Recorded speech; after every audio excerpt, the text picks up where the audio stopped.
Hey, warmer from below. Welcome to lovely Las Vegas for Ghost Ghosties with myself, Greg Peterson, now part of the Beeson Family Podcast. We've got an excellent podcast for you guys. Joining me in segment number 2, we're going to be joined by Drake Toll. He does absolutely excellent work with the Locked On Big 12 podcast. I know that he also does a great job hosting ESPN Radio out there in Central Texas as well. So he's going to be joining me, and we're going to be talking a lot about the Big 12 today, as there's a lot of fascination with regards to that conference, as a lot of people are focusing right now on the SEC versus ACC challenge. But in a few short days, we are going to be getting the Big East versus the Big 12 challenge. That is going to be one that is going to be a lot of fun to take a look at. We're going to get a little bit of a progress report on some of these teams that are out there in the Big 12, what's been going right and wrong for the conference. Let's say a team or two that is catching our eye both to the positive and the negative. And then in the final segment, going to get you guys picks and analysis on every game on the betting board for this College Basketball Wednesday, as we hit some big shots. If you've got a question, comment, segment idea, what have you for this podcast, you have one of two ways we offer those in. First one is my Twitter/X timeline at Jaden_D1. Keep in mind, letters EM, they mean does not matter. So as per usual, please do send these into the timeline. Other ways, find an Apple Podcast review. If you rate this podcast 5 stars, it is very much appreciated. From there, you're able to fire in whatever you'd like to hear on this podcast via that 5-star review. Did not get in any Twitter/X questions today, but we had a fun day of college basketball on Tuesday. Let's take a look back at it, try to find some trends, and try to get to know these teams a little bit better. Games from yesterday is Greg buzzing about. Here is the rowdy recap. Now, disclaimer, I do have to record this a little bit early because of Greg Peterson Experience. That is from midnight to 3 Eastern Time on VSiN, the Sports Betting Network. So that does mean that I've got one game that I have to polish up from Monday as well, and that was the fact that Utah went on the road. They got it done against St. Mary's 78-71, as the St. Mary's offense looked a little bit better in this game, as they've had that rough 3-game stretch. But that's now a 3-4 record for St. Mary's, and I like what I'm seeing on this Utah team, as Raleigh Worcester, he didn't really dole out the ball too much in this one, as it was a lot of isolation for Utah, just 11 assists, but he turned the ball over 9 times. Worcester was able to chip in there 17 points. And heck, for Brandon Carlson, he only had 7 points in this game, and yet the team was able to get good contributions all over the board. Cole Bajema, he was able to go off for 14 points. The team as a whole shoots 7 of 17 from 3-point range. And then for St. Mary's, they did a solid job taking care of the ball, but for St. Mary's as well, they had a little bit of a rough time with going 9 of 27 from 3-point range. Alex Dusas, Ada Mahaney, they were pretty much the entirety of the offense. So very good win there for Utah. And hey, our DK Network write-up picks. We are back to 2-1 in our last 3. So just one baby step forward. We had Syracuse laying a 1.5, and they got it done against LSU 80-57. I do think that there's quite a bit of upside with the Syracuse team as well, with J.J. Starlin and Judah Mintz in the backcourt. And for Judah Mintz, massive game, 33 points. So he and J.J. Starlin combined for 36 points, with Mintz providing 33 of them and Starlin just 3. But for LSU, they went a paltry 2 of 22 from 3-point range with 19 turnovers. This team was not ready for prime time. You can tell that they really could use Jalen Cook out there on the floor, because it has not been great, to say the least. Carlos Stewart, he had 2 points more than myself, and for LSU, they just got completely lambasted in this one. Speaking of getting completely lambasted, Miami went on the road against Kentucky, and the Young Guns of Kentucky got it done 95-73. They win and cover easily. As for Kentucky, they continue to be hot from 3, 9 of 21 from distance. Antonio Reeves gives you 18 points. You had Robert Dillingham coming in off the bench for 12 points, and Reed Shepherd, the guy that goes very much under the radar from that star-studded class that they brought in, 21 big ones for Dillingham and Shepherd, a combined 13 assists to 1 turnover. And for Miami, it's a big criticism they had for them last season. The offense is always good. The defense, you don't know what you're going to be able to get out of it. The defense was about as effective as Swiss cheese in trying to defend the Kentucky Wildcats. That was a little bit far from terrific. This was far from terrific for Pittsburgh. They got reverse covered, as Missouri was about a 6.5-point underdog, and they win by 7, 71-64. Missouri gets the job done on the road. I have to wonder how much of the early start for Pittsburgh was a result of a soft schedule. For Pittsburgh, they lose a rebound battle 36-33, and for this bunch in Missouri, would like to see a little bit more out of Connor Vanover, and we saw more on Tuesday. He had 7 boards, 6 points in 21 minutes. I think that he could be a big difference maker for the team. And how about Sean East? He did have 5 turnovers, but 5 boards. He was able to chip in there 4 assists, 21 points. And for Pittsburgh, they did go 7 of 25 from three-point range, so that was relatively rough, and they just could not find their footing all night long. It felt like they were just very much going upstream against that Missouri team with all sorts of depth. How about South Carolina, now 6-0, and for South Carolina, I believe that they have been able to cover every one of their games against a VMI game against the spread, as well as they get this one done by kind of 65-53. This was a little bit of a nip and tuck game very early on, and then for South Carolina, they were able to do a nice job of pulling away late with Michi Johnson chipping in their 29 points. And it's obvious this is a Notre Dame team that is very much a work in progress. They go 6 of 21 from three-point range. For South Carolina, they did a nice job of taking care of the ball. Just 8 turnovers, says Taylon Cooper. I thought that he was an under-the-radar transfer. 9 points. Didn't do a ton on that front, but had 4 assists to 1 turnover. They just need a point guard that is able to dole out the ball to guys like BJ Mack and company, and they were certainly able to fire it through, and that was a big win for them. Maryland entered into what we had on Tuesday as one of the most anemic offenses in all of college basketball. They go off for a 103 spot on Ryder, 103-76. Maryland 8 of 20 from three-point range, 29-45 at the free throw line, by the way. There were 30 fouls called on Ryder, so that was rough. Mervyn James was able to chip in their 28 points for Ryder, but for Maryland, he had 22 points, 12 rebounds out of Julian Reese. He had 22 points out of Jameer Young.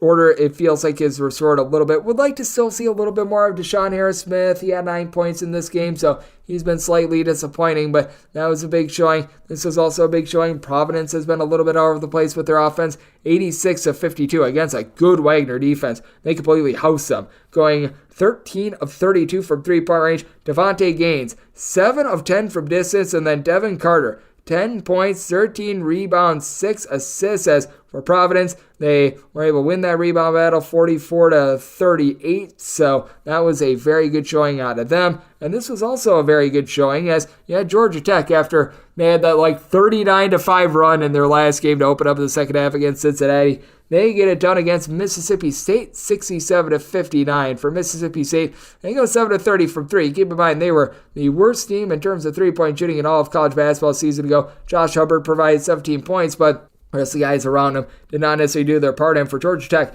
this was a team that I was bullish on coming into the season. It began to be a little bit more out on them after that Cincinnati loss and also the UMass Lowell loss, but Miles Kelly, double-double, 22 points, 12 rebounds, so that was a very encouraging sign. This is also an encouraging sign. Been a rough start to the season for Michigan State, but they get the cover. They get a convincing win over Georgia Southern by a count of 86-55. And for Michigan State, they're still not shooting it well from 3. They win this game and they cover despite going just 5 of 18 from 3 and 19 of 30 at the free throw line. What I thought was nice, though, is that A.J. Hoggard actually changed things up. He came in off the bench and he had 12 points, 4 assists, was very effective there. And off the bench, Jeremy Fears Jr. was able to provide 10 rebounds as well as Manny Sissoko has been a guy that I've been critical of. Doesn't feel like he necessarily gives the team the best chance to win when he's out there. And for Michigan State, they only needed Ty Walker to be able to score 13 points. So that was something very good for them. And for Cincinnati, who I was alluding to a minute ago when talking about Georgia Tech, they needed overtime to take down Howard, 86-81. They're persevere, but it was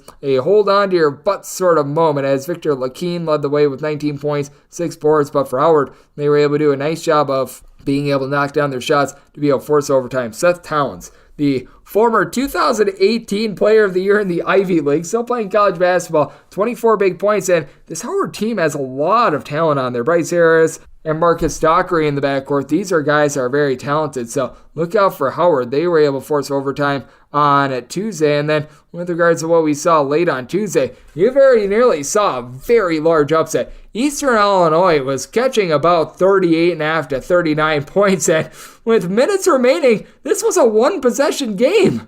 For Eastern Illinois, they held in there. They were down about 3 points with 5 or so minutes remaining. Kansas gets it done. Nowhere near covering the Mondo numbers, 71-63. Eastern Illinois trying to pull off their second 30-plus point underdog in less than 12 months, but Hunter Dickinson, he was on in this one, 25 points and 13 rebounds, but have to have your fears with this Kansas team. They lose a battle on the glass to Eastern Illinois lost to turnover battle 16-10, which ultimately costed them in this game. But yeah, off the bench for Eastern Illinois, Tiger Booker be able to book it for 20 points. And for Kansas, you need Devon Harris to score a little bit more. It's nice to get 9 assists out of him, but he had one more point than myself. So that was a little bit of an intriguing one to say the least. And Oral Roberts, they tried to channel a little bit of magic. They took Kansas State to overtime. Kansas State gets it done. 88-78. Spread on this one was 14.5, so no cover in overtime. But for Oral Roberts, they go 10 of 21 from three-point range. And for Oral Roberts, what killed them was the battle on the glass. They lost that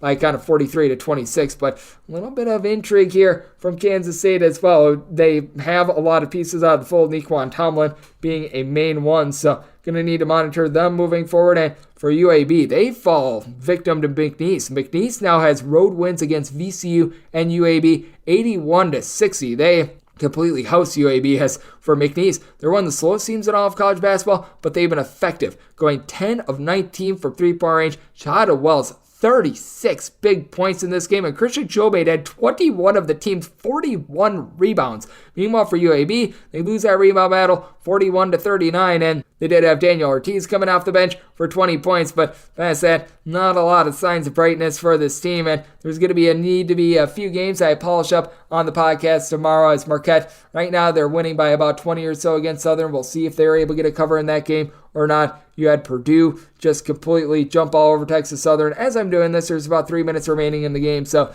the line of about 30 or so is still in play. It's 89-58, but once again, a dominant performance out of Zach Edey as I do this podcast right now. He was able to provide 15-plus points. Braden Smith was able to have a double-double, and when it's all said and done, he might have a triple-double. Right now, as I do this, with about 3.5 minutes remaining, he is 2 rebounds shy, so another good showing for Purdue. They've been able to go out there, and they've been able to handle their business against outmatched competition. And then we've got Clemson and Alabama, as I record this, currently all tied up towards the end of the first half. So that's going to be another one that we recap on the podcast tomorrow. But if you're taking a look at what we're getting trend-wise in college basketball, it has still been quite a few overs in college basketball this season. Entering into the day for the season, it was hitting at about 52 or so percent. We're still there, 531 overs, 488 unders, and I believe like 8 or so pushes along the way. This is with some games pending for Tuesday. Favorites are starting to dry up a little bit more. 5-16, 196, and 16 against the spread overall for the season. But if you look at the last 7 days, favorites are 134, 139, and 5 against the spread. So hitting at just 49%, and overall in the last 7 days, the over sitting at a 56% clip, 155 overs, 122 unders, and a few pushes along the way. So that's what we're seeing in college basketball right now, and that's what we all got on Tuesday. Now, let's take a look at a little bit of a Big 12 lens and what we might be able to get out of this Big 12 versus Big East challenge. Along with that, just get a little bit of progress report on some of these teams in the Big 12. We do that with Drake Toll of ESPN in Central Texas and the Locked On Big 12 podcast next. Right here on Coach Good Soups with myself, Greg Peterson, now a part of the UC Family Podcast. Sports Betting Innovative Analytics has taken the guesswork and emotion out of sports betting to bring you an innovative and trustworthy resource to enhance your journey to becoming a winning player. With industry-leading money-back guarantee options backed by their sophisticated modeling, they want to introduce you to a system that's not widely seen or available to help you beat the bookmaker. Specializing in NBA, college basketball, and WNBA, your first week is always free. Get started at SBIA1.com today. And we're back here in lovely Las Vegas for Coast to Coast Soups with myself, Greg Peterson, now part of the VSiN Family Podcast. It is great to be joined by this man, as Drake Toll does an absolutely tremendous job with the podcast, the Locked On Big 12 podcast. You're able to find that wherever you get this fine podcast. He also does the Drake Toll Show that is over there on ESPN Central Texas. That is from 12 to 2 Central if you are here on the West Coast. 10 to noon, that is 1660 on your AM dial if you're trying to listen locally. And for Drake, he is a Baylor alum that does an amazing job taking a look at the Big 12. And you're able to follow him on Twitter/X at Drake C. Toll. So his first and last name with a C in the middle. And Drake, great to get you aboard. Thank you. Yeah, Greg, always a pleasure to be here. I told you this a couple of weeks ago. It rings true. The Big 12 is the best conference in college basketball. I think you're still seeing that, and that makes it always fun to chat. Yep, certainly. I do think that the Big East might be having something to say about that. If hey, you're whoa now, Greg. 4. Hey, whoa now. The disclaimer is 1 through 4 in the Big East. if you're looking at 1 through 12, 1 through 14, I certainly do still agree with you because, well, DePaul is really letting down the Big East. That is hilarious to watch. So that's a big giant anchor on them. But what I have been very impressed with as well is in that 1 through 4 discussion, I was thinking that Baylor was going to be a part of it for the Big 12, but they have really been one of the biggest shockers, in my opinion, in all of college basketball. If you look at those two conferences, by the way, I do think that both the Big 12 and the Big East, when it's all said and done, might have 3, maybe even 4 Final Four contenders in each conference, with Baylor coming to the forefront. We saw what they were able to do in the great state of New York over the weekend. What have been your thoughts on this team? Because I knew the freshmen were going to be good. I didn't think they would be this good this quick. No, not at all. I've been blown away with how fast Scott Drew put it all together and how ballsy he's been with his roster management, his time management. You know, every minute in a basketball game is so valuable that you can't play this guy's a senior and this guy's a freshman. How do you balance? You know, he has put Jonathan Chamwa-Chachua on the bench or Caleb Lohner on the bench more often than maybe I expected for a couple of guys who've been in the program now for a couple of years, in favor of an Yves Missi, in favor of Jacoby Walter, who has been head over heels the best player for Baylor and the best freshman in the Big 12, one of the best freshmen in America already. To that, I give Scott so much credit. Last year, without Jerome Tang, it felt like Scott tiptoed around a lot of things. I didn't know, okay, is Scott ready to take an assertive approach with his team that Tang was able to deliver as the associate head coach and really second head coach of the program? Now Drew is doing that. He has beautifully placed Ray J. Dennis, Jaden Nunn, who is turnover prone, and I think still needs some time to get adjusted to the speed of being at Baylor in the Big 12. Or even when you throw in a Josh Ojenwuna, who's taken the next step, who last year was so athletic but needed to put a few things fundamentally together. Langston Love giving you a lot of plus minutes when I didn't know how he would recover from an injury, a torn ACL a couple years ago that he never got completely healthy from last year. Greg, for a team that I thought would be lucky to escape non-conference with 5, 6, 7 losses, Baylor has blown me away and shown that where I had them, I think 4th or 5th in the preseason Big 12 poll, they're the second best. To me, the clear second best team given their resume behind Kansas, with Houston right at their heels. Yep, and I do think that it is interesting to take a look at those teams that you mentioned in Houston along with Kansas, because it's been very different for both of these teams. As Drake Tolo does absolutely tremendous work over there at ESPN Radio in Central Texas along with the Locked On Big 12 podcast, joining me right here on Coast to Coast Hoops. And with regards to Houston, they're currently undefeated, but as we know, they've played a little bit of easier competition. I'm not saying that Dayton is like some sort of schlub or anything like that, but it's not quite what Kansas had to go through in the Maui Invitational. How do you weight those two teams? Because right now, Houston is the team without any losses. Kansas does fall in the Maui Invitational, but at the same time, the level of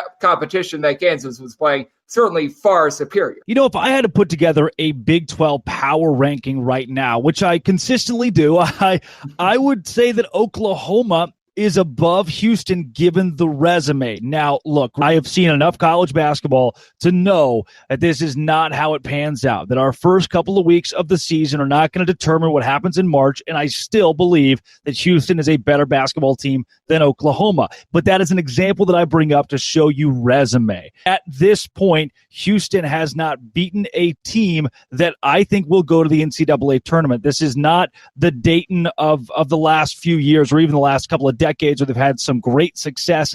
I don't see that in them this year. Houston has not beat a tournament team. Utah could be sneaky, maybe in the Pac-12, but even then, we have not seen this team tested like Baylor, like Kansas, and even like Oklahoma, who has been so impressive so far. So I'm going to need to see Houston play some good teams. I'm going to need to see TCU play some good teams. You look at the Horned Frog schedule, Alcorn State, UTRGV, I think, is in there, in Omaha. They haven't gotten anybody. Or Cincinnati, sure, they're undefeated, but at what point do we get to see them against legitimate competition? Right now, Greg, to me, again, it is Kansas at 1, Baylor at 2, but I'm still, despite that resume, the resume holding them back, despite the resume, I think Houston's going to be good. Just need to see it as they progress. If they get A&M here in a couple of weeks, that's going to be a big one. Yep, I do think that that's going to be a big game to really show where they are at, because it's great when you're blowing out Louisiana Monroe by 30 points, blowing out Montana, teams like that, but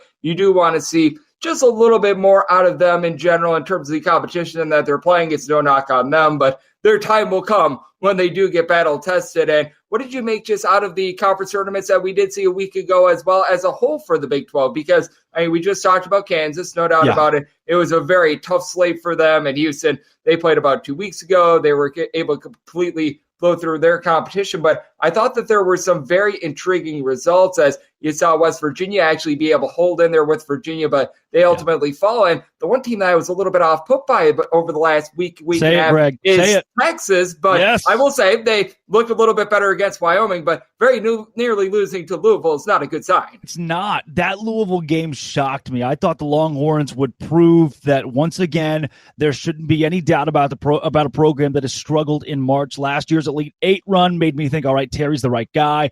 Can they translate this year? My answer was yes preseason, and now I'm going to have to back up on Texas. They might find themselves outside of the top 4 or 5 in the Big 12 at the end of the year, which still puts them squarely in March Madness. I think the Big 12 has a great opportunity to get 8, maybe even 9 teams into March this season. For Texas, though, I wouldn't be scared of them. If I'm anybody else in the Big 12, based on the close win against Louisville that I thought they would eventually lose, and that UConn game where I'm not sure if 81-71 really gives you a full picture of how dominant UConn was at times in that game, Texas isn't what they were last year yet. Can they get there? Yes. But right now, not scared of the Longhorns if I'm Baylor, Kansas, Houston. Yep, I'm right there with you. And it's going to be interesting to see what Texas does moving forward, because later on this week, they get Texas State. That's really not too much of a test, but they've got that big game against Marquette in about a week and a half or so. And if they're able to knock off Marquette on the road, then that'll really be saying something. And that'll be a part of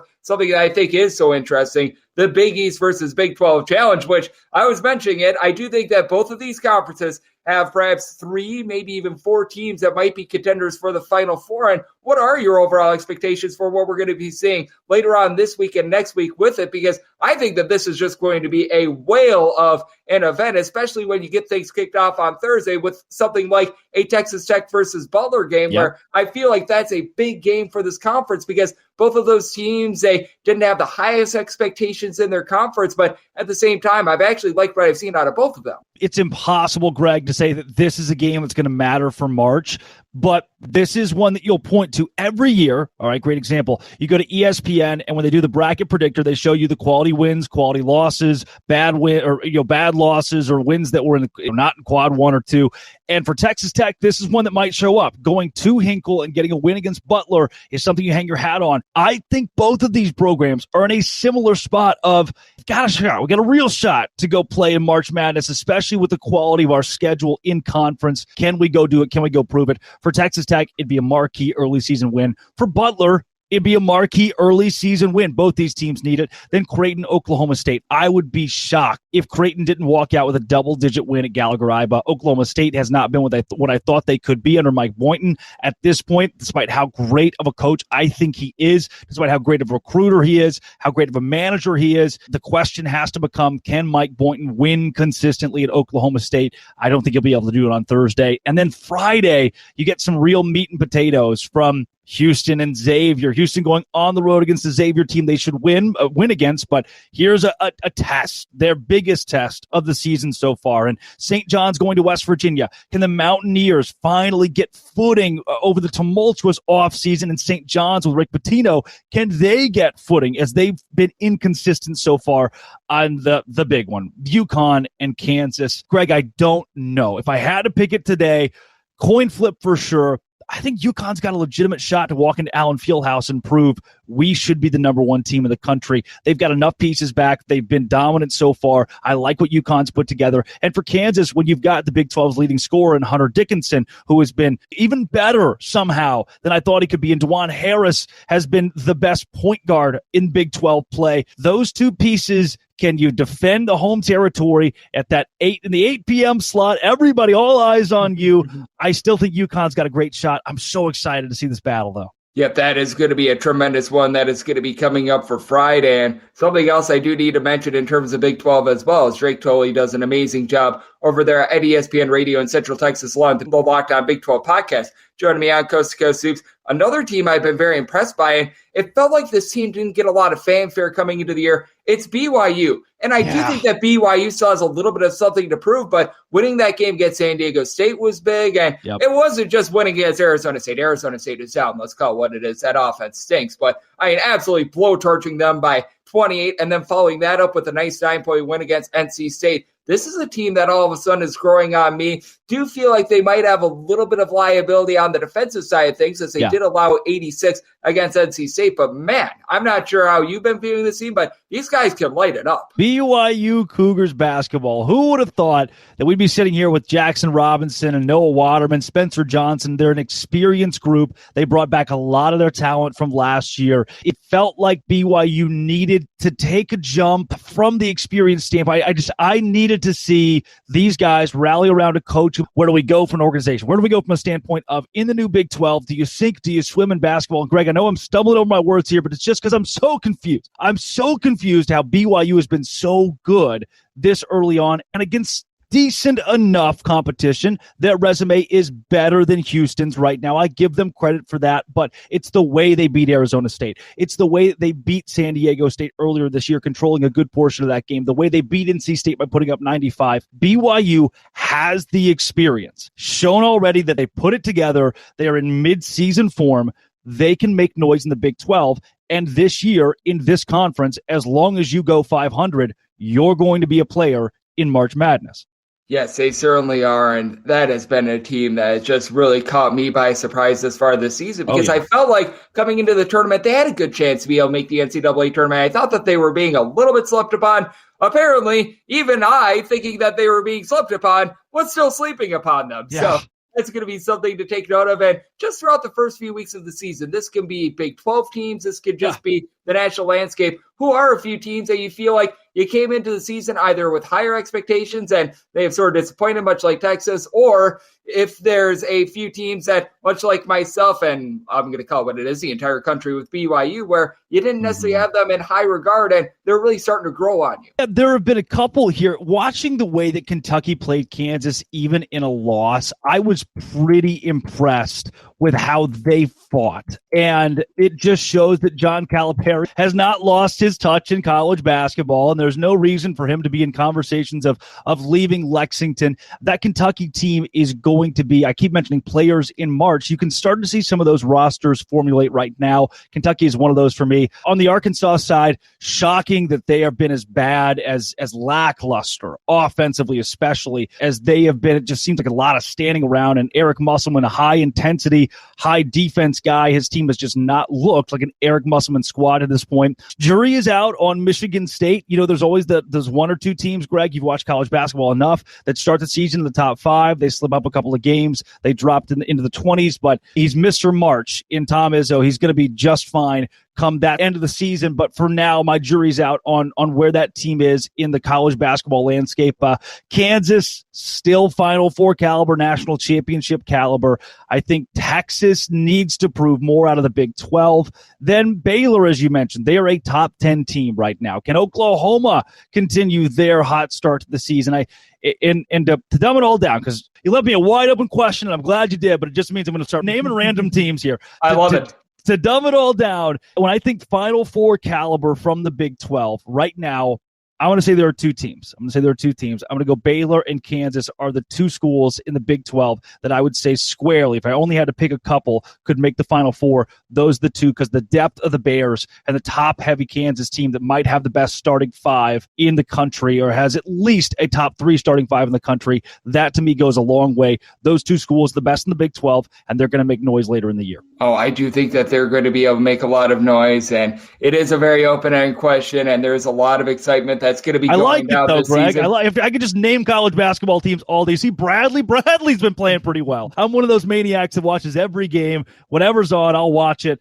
Grand Canyon, Bradley, LIU, it doesn't matter. I love college basketball. I love it. Yep, I'm right there with you, and it has been a tremendous season. It's been a pretty unpredictable, it's been a pretty wild year, but it has been very much a fun one, Drake. I know you're doing a great job of covering this. I know you had a lot of football to cover over the weekend as well, with everything that went down over there at Baylor as well. So let the good people at home know they're able to get all of your work and follow you on social media and other platforms. Yeah, so if you're not just a basketball fan, you like a little football sprinkled in as well, we're talking a whole lot of that over at Locked On Big 12 and LO Big 12 on Twitter, or at Drake C. Toll on Twitter. And then here in a couple weeks, when finally football season is over, we can focus on the real meat and potatoes of college basketball. I can promise you, this season there will be no better, closer coverage from one individual that covers the Big 12 than Locked On Big 12 when it comes to hoops. I'll be all over it all season long. Greg, thanks for having me on. Always a pleasure. Absolutely. Drake does an incredible job taking a look at this game of college basketball that we all know and love. Every single time he joins this podcast,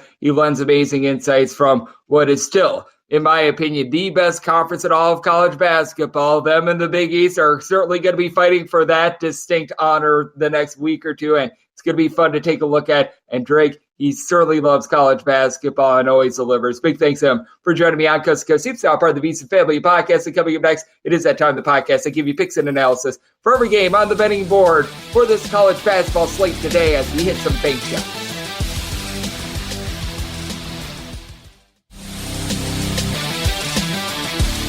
And we're back here in lovely Las Vegas for Coast to Coast Hoops with myself, Greg Peterson, now part of the Big XII Family Podcast. Always great to be able to get Drake Toll aboard. He does amazing work over there at ESPN Radio in Central Texas, 1660. Top of that, does an incredible job with the Locked On Big 12 podcast. Every single time he joins this podcast, feel like we get a little bit smarter. And while the SEC versus ACC challenge is raging on, that Big 12 versus Big East challenge, that is getting started soon as well. So it was great to be able to get a little bit of a primer with our good friend Drake. Big thanks to him for joining me in the last segment. Now it is that time of the podcast. I give you picks and analysis on every game on the betting board for this college basketball Wednesday as we hit some bank shots. Most financial establishments close at a certain time, but not here. It is time for a side and total on every game on today's betting board bank shots.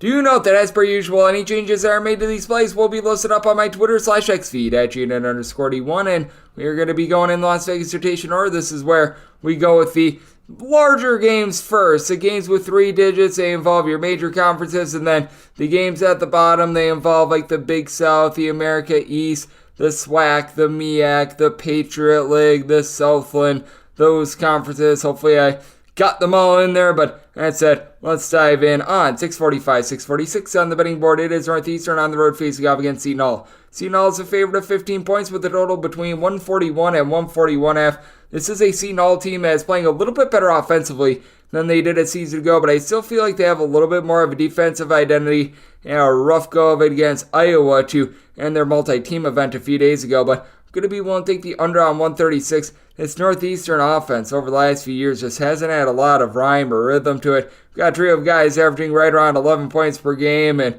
Chris Doherty, Joe Pridgeon, Lucas Sakota. Sakota comes over from Harvard and has been able to shoot about 37.5% from 3, but Northeastern is a bottom 75 team in the country in terms of total possessions per game, and they turn the ball over 13.5 times per game. Not a big do, they have been able to shoot about 48% from the floor, but just not a lot of flow with this offense. Doherty, your main big man, who's been able to give you 7.5 rebounds per game, he's only one of 2 players averaging north of 3.6 rebounds per game. He has been the leader in assists as well, and for Seton, you do have Mr. Do-It-All in Kadary Richmond. Richmond has done a nice job being able to dish out right around 4 assists per game now. Needs to cut down on the 3 turnovers per contest, but just does a good job of being able to impact the game so many ways. 13.5 points, 6 boards. Currently shooting 10% from 3. That'll certainly go northward. And for Seton, this is a better team than one that shoots 29.2% from 3.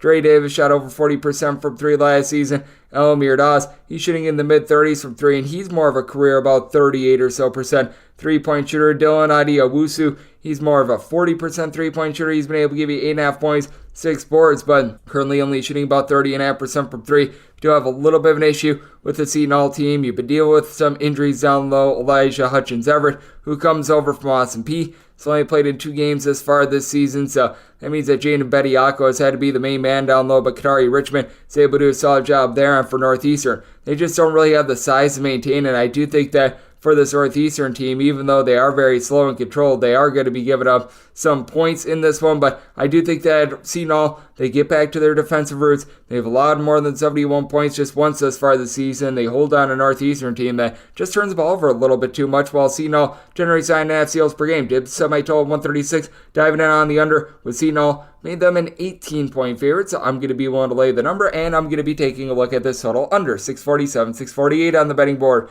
Philly 5 matchup. St. Joe's is on the road against Villanova. Villanova, a 15-point favorite. Your total between 138 and 139. I did set my total at 139, so here at the 138, I'm going to be willing to take a look at the over. Villanova, a slow and controlled team, but one that is very efficient on offense, and Villanova always just does the little things well. This team has been number 1 in all of college basketball in free throw shooting each of the last 2 seasons. They only turn the ball over about 9.5 times per game. You got Eric Dixon, who had a slow start to the season, but has been able to come on very strong recently. As you take a look at what he was able to do in the battle for Atlantis, he was able to put in there a combined 64 points in 3 games. That's the exact thing that this team needed, along with Tyler Burton being able to pull in there 7.5 boards per contest. It's a Villanova team that isn't amazing from 3-point range, but they're pretty solid with Burton along with Dixon, both shooting above 40% from 3-point range. That should come down, but as that comes down, you'll probably see a little bit more moving forward. Someone like Jordan Longino is only shooting about 24% from 3. He's able to chip in there 8.5 points per game, and Justin Moore just gives you more. I'd like to see a little bit more than 2.3 assists per game, but this team has so many guys on the floor that are able to handle the ball. Meanwhile, for St. Joe's, it is a little bit of a top-heavy team. Lynn Greer does a good job of being able to dish it out, 4.5 assists. Currently shooting 50% from 3 with 10 points per contest. And then Eric Reynolds, he's your main man in the backcourt that's able to just supply the offense, shooting 41.5% from 3, logging 16.5 points per game. And then you've got the Browns, and Cameron and Xavier Brown both giving you 11.5 points. Try and shoot about 40% from 3 themselves. But from there, you do have a big, giant fall off in terms of your backcourt. You're looking at one, Christ Adesonko to be able to give you some boards down low. He's been able to pull in there right around about 6.5 rebounds per game as a 7-footer from France. He has dealt with a little bit of injury, but should be good to go in this one. But I do think that Villanova going to be able to match up pretty well in this one. I will say, though, when it comes to these Philly 5 matchups, we saw it when Villanova lost outright to Penn. These are big-time rivalry matchups where you do want to throw the records out the window for a little bit of a lack of a better term. And you do have a St. Joe's team that, though they're a little bit top-heavy, they played very effectively against Kentucky, taking them to overtime. This Villanova team has been able to rise up recently with their defense, but I do think that St. Joe's a little bit more of an up-tempo team, and a team that shoots it very well is going to be able to provide some fits to this Villanova team. I did set my total at 139, so I'm going to be looking at this 138 over, and with St. Joe's, going to make them a 13-point underdog, so I'm going to be willing to take the 15, and I'm going to be taking a look at the over. 649, 650 on the betting board. It is Youngstown St playing against Cleveland State. Cleveland State is in a pick'em game, and your totals between 147.5 and 148.5, and with Cleveland State, I did set them as the 1.5 point underdog at a pick'em price, or even if I'm laying a point or so, I'm going to be willing to take Youngstown State. It's been a rough season for Youngstown State, to say the least. Brett Thompson being out of the fold for much of it has been a little bit to do with it, but it sounds like Brett Thompson is starting to be able to work his way back. He was injured in the team's last game, but it sounds like he should be available. Been a little bit of a disappointing year for him thus far. He's only been able to give you about 7.5 points per game after last season over at Tennessee Tech. He logged 12.5 points, shot well above 40% from 3 with over 3 assists per contest. Getting him online will be able to provide some help to the likes of a Bryson Langdon, who comes in from Northern Kentucky, where he was a stat sheet stuff for last season. Didn't score a lot with just 6.5 points per game, but 4 assists. He was able to generate a steal per contest, able to impact the game in a wide variety of ways. And Youngstown State a little bit better on the glass with DJ Burns being able to give you 7 rebounds per game.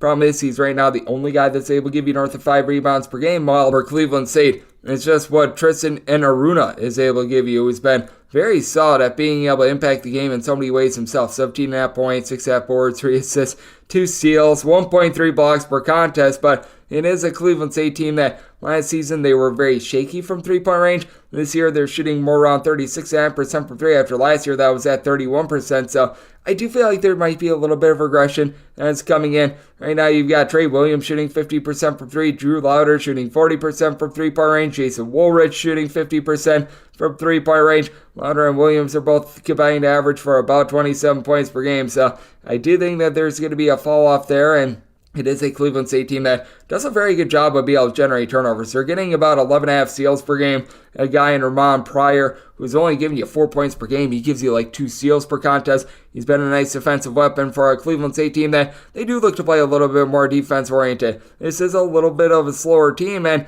even though they've been cranking up their tempo just a little bit from a season ago, they've really been able to hold pretty much all their opponents, Sans, Duquesne, and Ohio, 2 very good offenses, to 70 points or fewer. Meanwhile, for Youngstown St, they were a top 10 team last season. In terms of points scored on a per possession basis, they've taken a little bit of a dive in terms of their offense, but the defense, it does appear to be a little bit better this year as well. 71 points or fewer surrendered in 3 out of the 4 games since that romping that they took at the hands of Michigan. So I did set my total of 145.5. I am going to be willing to take a look at the under, but I do think that with DJ Burns, all that he's doing down low, coupled with having out there in the backcourt a guy in Brandon Rush who's able to give you 14 points per game, that allow Youngstown State to get the job done at home. So I'm looking at Youngstown State on this pick'em line and going to be diving in on the under. 651, 652 on the betting board. In Tennessee State, it's the road face-off against Appalachian State. App State is an 11-point favorite, and your total is between 139 and 139.5. And for Appalachian State, I can only set them as a 7-point favorite. I'm going to be willing to take the points with Eastern Tennessee State, with East Tennessee State. This bunch was able to pull off a nice win against Davidson, which looks like Davidson is starting to regress a little bit, but still, you'll take that win how you can get it. And for ETSU, I think that they're going to be able to hold up down low with what Jaden Seymour has been able to do in the post. 12 points, 7.5 boards, 3 assists per game. He's become a little bit of a do-it-all player, even shooting 37.5% from three-point range for an ETSU team that they do have some, shall we say, suspect outside shooting. They're shooting about 31.5% from the outside, though. You've got a Peterson, great name, who's been able to impact the team coming in from Indiana State. You've gotten 16 points, 4.5 boards, 3.5 assists out of Komari Peterson, so he's been able to make a big impact just immediately, along with Ibi Asamoah, who became a little bit of a glue guy / afterthought over at Delaware last year. He's come in, given the team 16 points, 5 boards, shooting 40% from three-point range, so you like what he's able to do. And then you're getting a little bit more down low out of Jaden Parker as well. The transfer from North Florida was able to average a block plus per contest. He chipped in there right around 5 rebounds per game. And for App State, they always look to control the glass with Justin Ebsen being able to give you north of 2 blocks per contest over the last 2 years. He's logging 8.5 rebounds per game. And then Donovan Gregory, great name. He's been able to do a solid job putting in there about 15 points per game. Not a great three-point shooter, but he's able to get the job done, has been able to throughout his career. And it's always interesting to watch this App State team because typically they are one of the more slow and controlled teams in all of college basketball. Thus far this season, they're more around 185th in terms of total possessions per game. I do think that they're going to be slowing down that tempo a little bit. A little bit of it is due to just the teams that they have played to begin the season. It's also going to be of fascination to see if you get a little bit more scoring out of Xavier Brown. He was a part-time starter a season ago that helped out the team in a wide variety of ways. Last year, he had like 5 points, 3.5 assists per contest. This year, he's averaging fewer points than rebounds and assists per game. He's averaging 3.5 assists, 4.3 rebounds, and 2.5 points per contest. So it's clearly been a pass-first guy for an Appalachian State team that has been able to refine that defense. If you just look at regulation only in their game against Oregon State, because that was a game that was 63-63 going into overtime. They've allowed 63 points or fewer in each out of their last 4 games since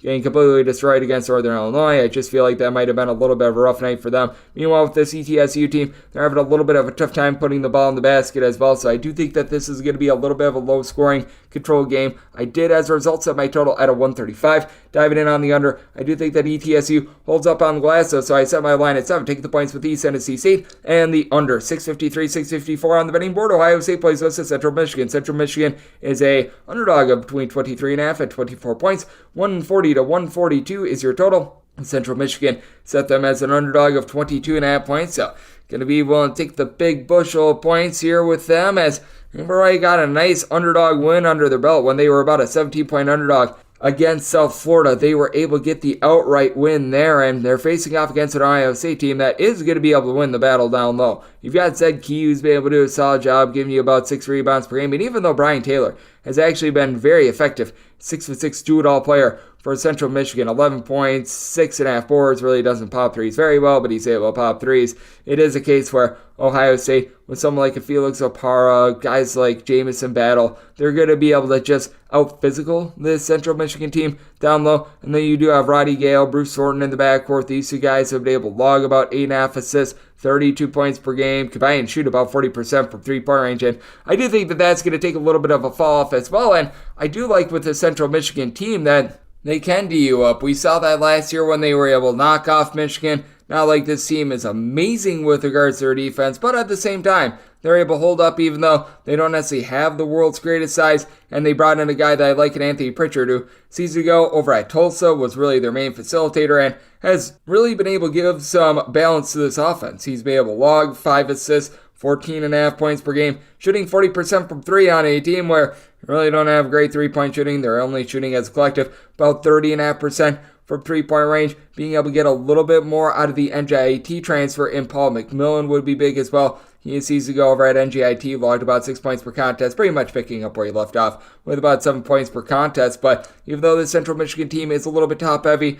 I think that Pritchard is going to be able to match up well with Bruce Thornton and company in the backcourt and be able to keep Central Michigan lively in this game. So I did set this line at 22.5. I think that Central Michigan can cover a big number. I'm going to be taking a look at the points and did set my total at a 140.5. Ohio State, they're a pretty effective offense, but they're pretty slow with their tempo. And Central Michigan, they're a little bit more of a defense-oriented team themselves. So diving in on the under, and I'm going to be taking a look at the points with Central Michigan. 655, 656 on the betting board. It is Wright State playing us at IUPUI. IUPUI, and we're between about a 16.5 to a 17-point underdog. And your total between 151.5 and 152. I set my line at 17. So the 16.5 that I'm currently seeing, it's a max I'm willing to lay with Wright State, but I'm going to be willing to lay it. Have lots of question marks with this Wright State defense. They are currently ranked in the bottom 40 nationally in terms of points allowed on a per possession basis. That was until they gave up just 49 points against Illinois State, a massive outlier after they had given up 78 plus in their previous 4 games. But if they're able to hold a team down, it's going to be IUPUI,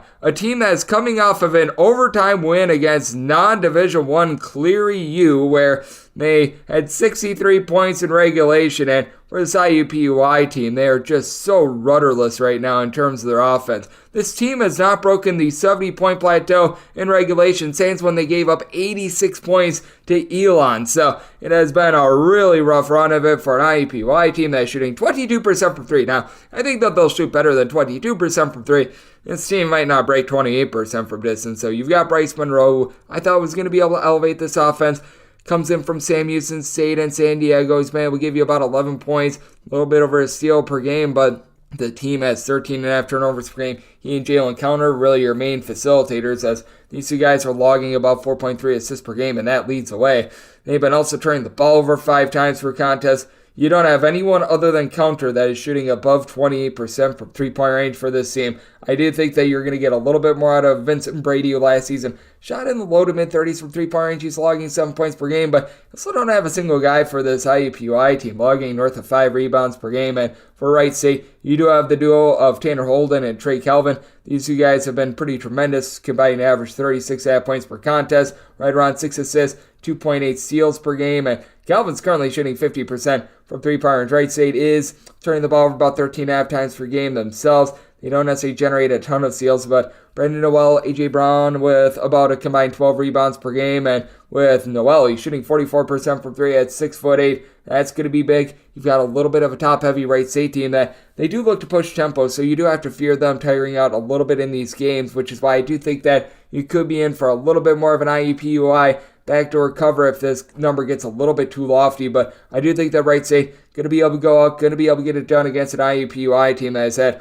all sorts of problems being able to put the ball in the basket. I said my total at 145. I just flat out don't think that IUPUI does their part with this total. So I'm taking a look at the under on the Wright State. Want to lay up to 16.5 with them. 657, 658 on the betting board. It is LaSalle on the road facing off against Temple. We give our to Lane Kiffin. Go Owls, as they are currently a favorite of 4.5 to 5 points, and totals between 145 and 145.5. Set my line at 6.5. I'm going to be willing to lay with Temple. With Temple, it's been a little bit less than savory. Of course, I do a write-up on them about 2 weeks ago against Columbia as a double-figure favorite, and they lose outright. And for the Temple team, it has been a little bit tough for them to be able to find their footing. But Heiser Miller, I do think, is going to be the best player in this game. He's been able to put in there over 20 points, 4 assists, steal and a half per game. It is a Temple team that has done a really good job of taking care of the ball. Only about 9 turnovers per game. You've got a coaching staff that is led by Adam Fisher, who was over at Penn State last season and really made that offense very efficient. And for LaSalle, you probably have a few more scoring options on this team because you've got Jamari Brakes, you've got Khalil Brantley combining for just under 30 points per game. Between the two of them, 8.3 assists to 3.7 turnovers per game. And Brakes is right now shooting 48% per three. That'll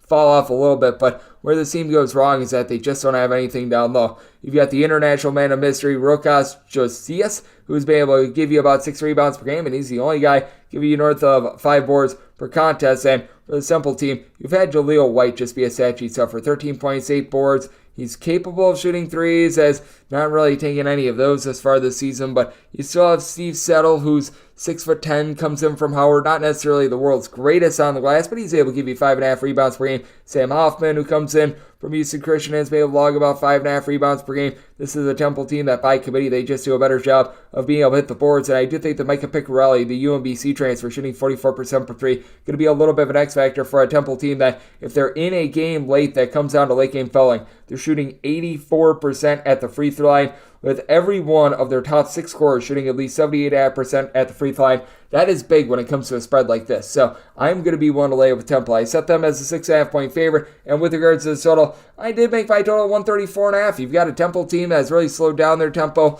looking to be efficient on that side of things. And this is a LaSalle team that has been able to hold up quite well on defense against teams that really don't look to push the tempo. So looking at the under, and I'm going to be willing to lay it with Temple. 659, 660 on the betting board. It is Duquesne, and they play us UC Irvine. Zot for the Anteaters, who find themselves as underdogs of 3.5 points. Your total between 146 and 146.5. I did set Duquesne as a 5-point favorite. I'm going to be willing to lay this number with Duquesne. They are going to be taking on a UC Irvine team that has a lot of travel to overcome, having to go from the great state of California, having to head all the way east to the great state of Pennsylvania, so that's a bit of an issue. And for UC Irvine, what I do like about this team is their efficiency at the point guard spot. You've got Pierre Cockrell, is very much a pass-first guy. Throughout his career, he's actually been a mid-30s three-point shooter. If he chooses to shoot, he can shoot, but he's been just really trying to get other guys involved. 5 assists to 2 turnovers per contest. But what is big for this UC Irvine team is that they've been dealing with a bit of an injury to Bent Lutken. He has missed 3 games this far this season, so that's a little bit of a red alert. He missed the entire event out here in Henderson, Nevada. Do not get it confused. Henderson, different than Las Vegas, but that said, when it comes to this UC Irvine team, you do have a nice duo in the backcourt in Justin Hone, along Darren Sarin, who have been able to combine for about 23.5 points per contest. It is an Irvine team that is shooting 37% from 3. Over the last years, this team has cranked up their tempo ever since they got Pierre Cockrell in the backcourt, and it's led to them shooting it much better from 3-point range. I will say, though, without Lutken, you are probably going to be having a little bit of a tougher time on the glass against a Duquesne team that they've got the Drame brothers from that St. Peter's team that was able to make an Elite 8 run, with Fusani Drame really being the guy that's taken over. 9.5 points, 7.5 boards. Hassan Drame, relatively pedestrian, 4 points, 4 boards out of him. And for Fusani, he's shooting 66% from 3. Certainly we'll see a fall off there, but Dede Grant is going to be the best peer scorer in this game. He's logging over 20 points, only shooting about 32% from 3-point range, but much like I was talking about Temple's free throw shooting, you feel good if you've got Duquesne late because each of their top 3 scorers, and Dede Grant, your main point guard, and Jimmy Clark III and Kareem Rozier all shoot at least 88% at the free throw line. Clark and Rozier doling out about 7.3 assists to 3.5 turnovers per game, while Clark has been able to put in their 17.5 points per game. The versatility of Andrei Savrasov, who's the top scorer at Georgia Southern last season, and him being able to rise up, I think is going to be big against a guy in Devin Tills for UC Irvine, who 6'6", letting it fly at about a 36% clip from 3, 12 points, 6 boards, but I do think that Duquesne matches up very well with UC Irvine, and with Irvine dealing with that injury to Lutken, I do think that puts them behind the 8 ball just a little bit in this ordeal. So it is a spot where I did set UC Irvine as a 5-point underdog. I'm going to be willing to lay it with Duquesne. I did set my total at a 143. You've got a Duquesne team that looks to play at a relatively moderate tempo. UC Irvine not playing quite as fast as the season ago, and both of these teams do look to hang their head on defense. So going to be taking a look at the under, and I'm going to be willing to lay it with Duquesne. 661, 662 on the betting board. Northern Kentucky is playing us a Robert Morris. Old Bobby Morris is an underdog of 5.5 points. Total on this game is 141.5. I said Northern Kentucky is a 5-point favorite, so now that we're getting the hook, I'm going to be willing to take the points with Robert Morris. Robert Morris has been a little bit of an all-over-the-place team going up against a Northern Kentucky bunch, of which I do like the backcourt of Northern Kentucky. I really don't like what they've got down low, though, and the big key for Robert Morris is being able to win that battle with Marquise Hastings, who's been able to give you 10 rebounds, 13.5 points per contest. He has been a pretty supreme guy for the team now. Has been dealing with a little bit of injury to begin the season, but if he's out there, it's going to be a big impact for the team. And even if he's not out there, still have Stephon Walker, who's able to give you 6 boards per contest at 6'7", shooting about 37.5% from three-point range. So I love what he's able to do for the team. And then with Robert Morris as a whole, they're shooting about 80% at the free throw line and 34.5% from three-point range. You've got a guy in Justice Williams, who is a former top 200 recruit, who's been able to put in there about 16 points, 2.5 assists per game. They have to deal with an ailment to one of their main scorers from a season ago in Josh Corbin, but they did get him back for that game against Fairleigh Dickinson a few days ago, and when he's been out there on the floor this far this season, shooting 36% from three, 16 points per game, and it looks like he should be good to go in this one. That's going to be big because Northern Kentucky, the name of the game for them is tough defense and generating turnovers with Sam Vincent. He and Marquise Warwick have been able to combine for 33 points, 5 assists. Vincent gives you 2 steals per game. Warwick, a little bit more of that designated three-point shooter last season. Shot about 38% for 3. And last season, for a team that was in the bottom 40 in terms of total possessions per game, logged more than 18 points per game. That is very good. And you've got Cade Meyer, the gentleman from Monroe, Wisconsin, who comes in from UW Green Bay. He was able to log about 10.5 points per game for the Phoenix last season. He should be able to play a little bit of hand in helping the team down low, but that's right now with this Northern Kentucky team. You have yet to really find your rhythm down low. Keon Edejiri has been able to give you about 4.5 rebounds per game coming in from Marquette. He's a little bit of an upside guy that has yet to be able to put it together. And I do think that with Robert Morris being able to hold up down low, this will allow them to be able to hang in a game that's going to be very slow. Northern Kentucky over the last few seasons has been in the bottom 100 in terms of total possessions per game. Robert Morris himself, a low and slow team. They did play an up-tempo game against Fairleigh Dickinson, but that's just because Fairleigh Dickinson plays at warp speed, and with this Northern Kentucky bunch, I just don't think that they're going to be able to hold up their end of the bargain on a total like this. So, going to be taking a look at 5.5 with this Robert Morris bunch, and did set my total at a 135, so diving under to go along with the points. 663, 664 on the betting board. UW Green Bay is on the road facing off against Fort Wayne. Fort Wayne is a favorite of 9.5 points. Your total is between 140.5 and 141.5. Set my line at 11.5. I'm going to be willing to lay it with IPFW, aka Fort Wayne. With Fort Wayne, you've had Rasheed Bello come in from D2 UW Parkside, and he has absolutely torn it up. How about 16 points, 3.5 boards, 4.5 assists? Do not overlook these D2 transfers as well. A lot of these guys that they put up big numbers at the D2 level, they translate. Bello has certainly been one of those guys. For Fort Wayne, they're always looking to bomb it from 3, and they have done a great job this year shooting 37.5% from 3, and typically their main bugaboo is that they do turn the ball over a little bit too much. Not been the case this year. Only about 9.5 turnovers per game. Quentin Morton-Robinson has helped out Bello in the backcourt with about 13.5 points, 3 assists per game. Now, the one thing that you do want to see with this IPFW team a little bit more of is rebounding. You've only got 2 guys averaging more than 4.1 rebounds per game with Eric Mulder, the 6'8" gentleman from Old Asculas, Iowa. Hopefully I said that correctly. Giving you right around 6 rebounds per game, but with UW Green Bay, this team doesn't have a lot of size either. Elijah Jones has been able to give you 9.5 points, 7.5 rebounds per game, but that's how you don't have a single guy that gives you another 5 rebounds per game, and the entire offense revolves around Noah Reynolds, who's been able to log 18 points, 5 boards, 5 assists, and last year at Wyoming, he shot 33% from 3. This year, 13% from 3, and UW Green Bay shooting 29% from the outside. As a bottom 40 team in terms of total possessions per game, they're turning it over 13.5 times per game. That is a little bit of an issue. I think the ball control is going to be big for Fort Wayne. They've been able to generate about 11.5 steals per game, and for UW Green Bay, for lack of a better term, this team is just not putting the ball in the basket. Against Division I competition, they have yet to break 68 points. Now, the defense has actually been really good against D1 competition. The only team that's been able to break 74 on them is Iowa State. So I do think that this is going to be a little bit more of a slow and controlled game. I did set my total as a result at a 133.5. I'm going to be looking at the under. But with Fort Wayne, even though I don't think that they necessarily get their normal point total. I do think that they get it done against a UW Green Bay team that's just really struggling with their offense. So diving in on the under, and I'm going to be one to lay it with Old Fort Wayne. 665, 666 on the betting board. James Madison is going to be playing us in Buffalo. Buffalo is between a 22.5 and a 23.5 point underdog, with your total between 160.5 and 162.5. I did set my total at a 159. I'm going to be diving in on the under. This is a Buffalo team that traditionally they play super duper up tempo, but they do have a little bit of a new coaching regime in, which is why they're now 169th in the country in terms of total possessions per game. And for James Madison, his team has been an absolute rocket ship. They are third in the country in terms of total possessions per game.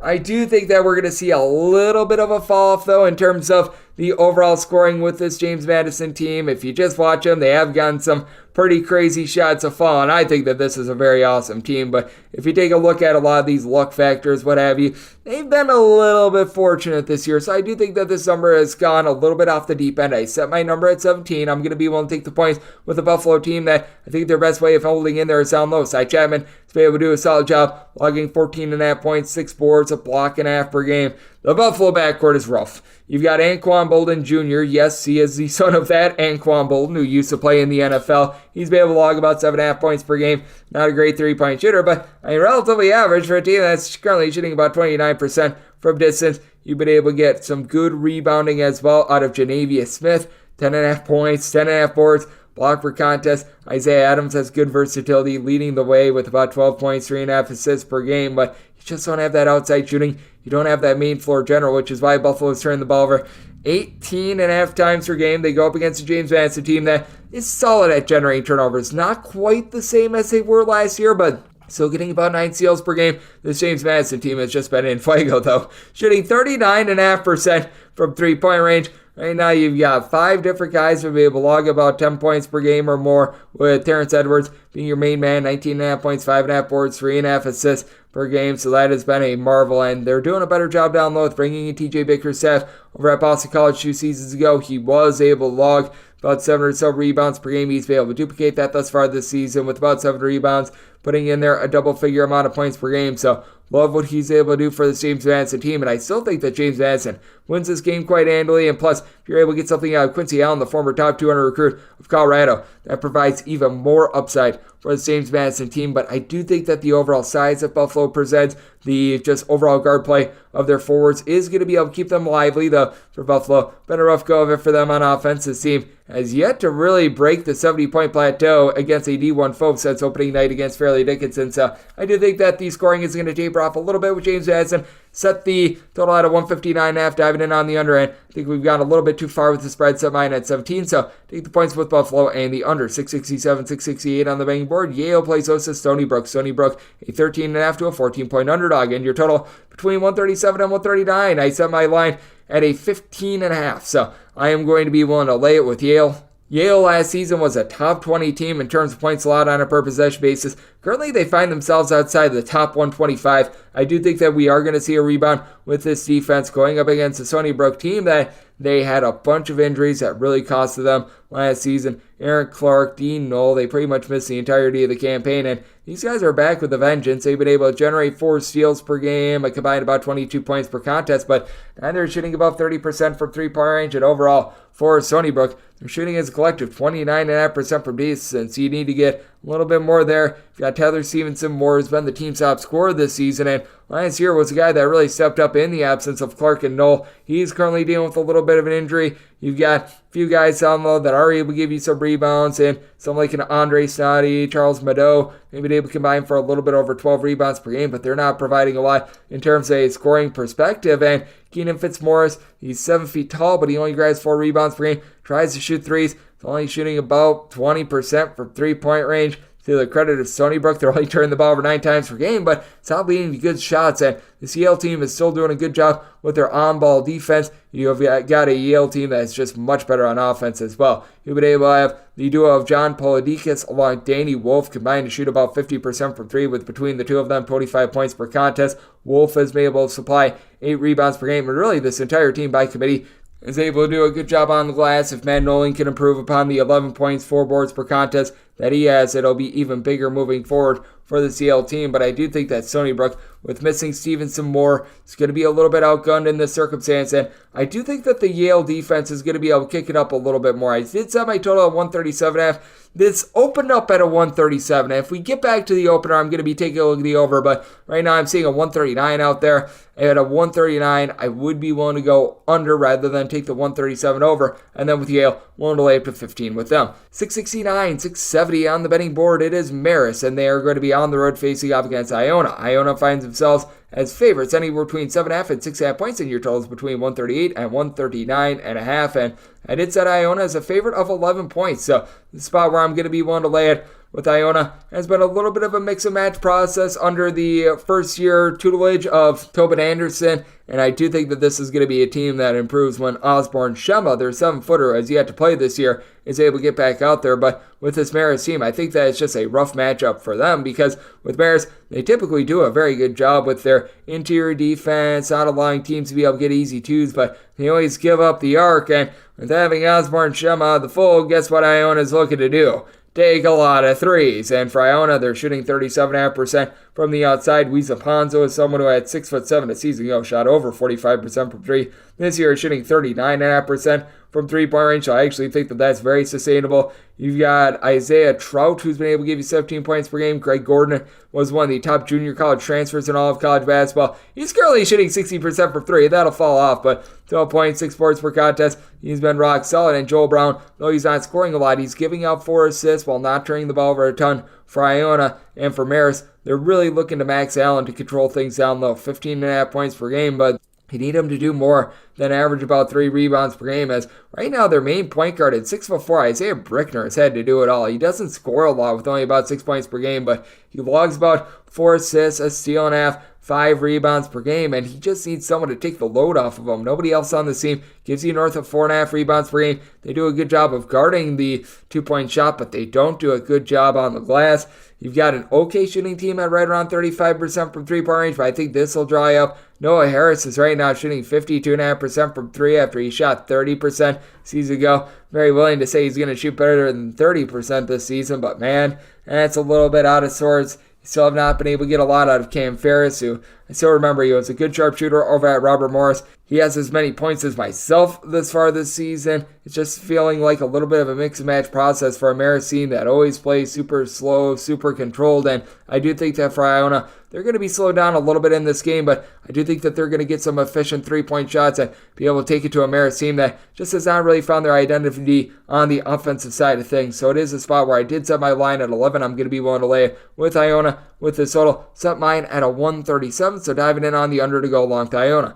671, 672 on the betting board. It is Detroit playing against Oakland, and Oakland is an underdog of 7 points with a total between 147 and 148. Set Oakland as a 9.5 point favorite. I'm willing to lay it. This Detroit team is very reliant upon Jaden Sonu. When he was out there last season, he was limited to 13 games due to injury, but shot north of 50% from 3-point range, put in there about 14 points per contest, 5 rebounds, and he's up to 21.5 points per game as far as the season, but it's led to a Detroit 0-6 start. They just really don't have a lot outside of him, much like last year. They had Antoine Davis and not a lot to be able to support him. It feels like it's the same song and dance this season, only with different pieces. You've got Marcus Tankersley, who a season ago was a big-time afterthought for the team. He's really been able to step up with a little bit over 13 points per contest, but this Detroit team, they get absolutely pummeled on the glass. Been able to get about 6.5 rebounds per game out of the 6'8" gentleman from Italy in Eduardo Del Cadia. But on the flip side, you've got an Oakland team that has Trey Townsend, who's going to be the most versatile player out there on the floor at 6'8". He's able to log 16.5 points, 8.5 boards, 4 assists. Currently shooting 50% from 3-point range. And then, coupled with that, you've been able to have some very nice facilitation as well, with him being able to give out 4 assists per contest. And that's big because you just have not gotten anything whatsoever out of Rocket Watts. 10.5 points per game on 21% 3-point shooting. That's just a big giant turd, but you've been able to also have the likes of Jackson Golke along with Chris Conway combined for 9 rebounds per game. Between them, about 24 points per contest. It's an Oakland team that, as well, doesn't sound like a lot, but they're about a middle-of-the-road team in terms of points allowed on a per-possession basis. A season ago, they were just an abject disaster on defense, and now it's Detroit who's once again an abject disaster on defense. They're in the bottom 35 of the country in terms of points allowed on a per-possession basis. Detroit really does not play fast. They're a bottom 40 team in terms of total possessions per game, but they give up 75 plus on the regular because they can't guard their own shadow. So, spot where I did set my total at 149.5. I do think that with Oakland, when we get to conference play, they are going to be involved in some higher scoring games. I do think that it starts here, but I think much of it is going to be because they just absolutely thrash this bad Detroit defense. So looking at the over, and I'm willing to lay up to 9 with Oakland. 673, 674 on the betting board. It is Cornell on the playoffs of Monmouth. Monmouth is an underdog of 11.5 to 12.5 points. 157 to 157.5 is the total, and with regards to Monmouth, I did set them as an underdog of 11 points. So being able to get right around 12.5, I am going to be willing to take those points. It is a Monmouth team that started to grow on me a little bit. Last year, they were one of the worst teams in all of college basketball in terms of points scored on a per-possession basis. They were very rudderless. They were just completely lost in the wilderness with their offense. I don't think that they're as good as a team as currently shooting well above 37% from three-point range as far as the season, but bringing in Xander Rice, the son of the coach in King Rice, has really made an impact. 20 points, 4 assists, shooting in the mid-30s from three-point range. As the guy that's really popped out from three-point range is Abdi Bashir Jr. 6'7" freshman is currently shooting 60% from three-point range. Certainly, I don't think he's going to go 14 out of his next 23 like he has to begin the season, but been able to get quite a bit out of Jack Collins along Nikita Kuznetsovsky. Hopefully I said that correctly. These guys have been able to combine for about 13.5 rebounds per game. Collins has been able to chip in there about 12 points per contest as well. It's a little bit of a top-heavy Monmouth team going up against a Cornell team that is able to come at you in waves. Cornell has about an 8 to 9 man rotation, which all these guys do a good job of being able to pop it in. If you only got one guy that's able to give you north of 4.5 rebounds per game, that'd be Guy Ragland Jr. has been able to shoot 41% from 3, and each out of your top 4 scorers and 5 out of your top 6 scorers for Cornell shooting at least 38.5% from three-point range. Fully do expect we're going to see a little bit of a fall off there, though, as you have been able to get some relatively good facilitation on so many of these guys as well. Of your top 6 scorers, you've currently got 4 of them that have been able to give you at least 2 assists per game, and actually 5 out of their top 7 as well. So this team is very unselfish, but who's going to be that main trigger man? Because right now, leading the way in terms of assists is Isaiah Gray with about 3 assists per contest. He chips in there 4 boards, and for Cornell, they always have been solid with their offense. They are really looking to push the tempo. This is one of the top teams in the country in terms of total possessions per game, but with Cornell, they're about 141st in terms of points allowed on a per possession basis. I do feel like a little bit of that is a product of the competition that they played. Monmouth, I think, is going to be able to slow the game down a little bit more, guard the perimeter, and that'll keep them in this game. I did set my total out at 153. I think that Monmouth does a good job of providing a speed bump to this Cornell team, so I'm going to be taking a look at the under and taking a look at the points with Monmouth as I set them as an 11-point underdog. 675, 676 on the betting board. Florida hits the road face-off against Wake Forest. Wake Forest is a 4 to 4.5 point underdog with your total between 156.5 and 158. I did set Florida as a 4.5 point favorite. So at the 4, it's a max I'm willing to lay, but I'm going to be willing to lay it. You've got so many weapons with this Florida team now. Do be mindful that Micah Handglotton is dealing with a little bit of an injury. There's a good chance that we are not going to be seeing him in this game, but you still have a Florida team that has weapons upon weapons, especially in the backcourt. You bring in Walter Clayton to pair up with Will Richard. These 2 guys have done a nice job of being able to put the biscuit in the basket, being able to combine for in the neighborhood about 25 points per contest. Richard is only shooting about 28% from 3. That'll be rising up as the season goes along, but now you've got Zion Pullen who's able to run the show as well. He was missing the first few games of the season, and while he was out of the fold, it did lead to Walter Clayton having the ball in his hands quite a bit more, and I always feel like Walter Clayton is a little bit better playing off the ball, and this has led to more balance in the Florida offense. In the 3 games that Pullen has been able to play, the team has scored 86, 89, and 91 points. Granted, they did lose that game against Baylor, but he's been highly effective. He has just 2 turnovers to his credit while averaging 5.7 assists per game, so that's taking this Florida offense to a new level, but I do think that the Florida defense is going to be able to hold up a little bit more as well. The team has given up 73 or fewer in 4 of their last 5 games. And for Wake Forest, this team has been a little bit more rudderless with regards to their offense, as in regulation, because they played that game against LSU that went to overtime, they have scored 72 or fewer in each of their last 4 games. They have to deal with an injury to Demario Monsanto, who's a good three-point shooter and is really able to elevate this team. But for Wake Forest this far this season, despite them shooting 36% from three, 82.5% the free throw line, they just don't quite have the same facilitation that they had with someone like a Tyree Appleby, with what they were able to have 2 seasons ago with Alondas Williams, as Kevin Boopy Miller has had to be the main facilitator, and Boopy is a very interesting nickname to say the least, but that said, he's able to do a solid job with about 4 assists and 2 turnovers per game, 17.5 points per game. But with Wake Forest, I do feel like they just invest too much in a few select guys, and we're seeing that this season. With Miller, you've got Hunter Salas, Cameron Hildreth. They're both giving you about 18 points per contest, combining for 5 assists, and both are shooting north of 43.5% from 3, and then your big man 6'10" Austin Carr is able to pop threes, 15 points, 8 rebounds per game. Nobody else is averaging more than 3.3 points per game. They don't even have 5 guys that really contribute. They've got 4 guys right now, so that's a big issue. You've got Mike Mark, who's able to give you about 4 rebounds per game, but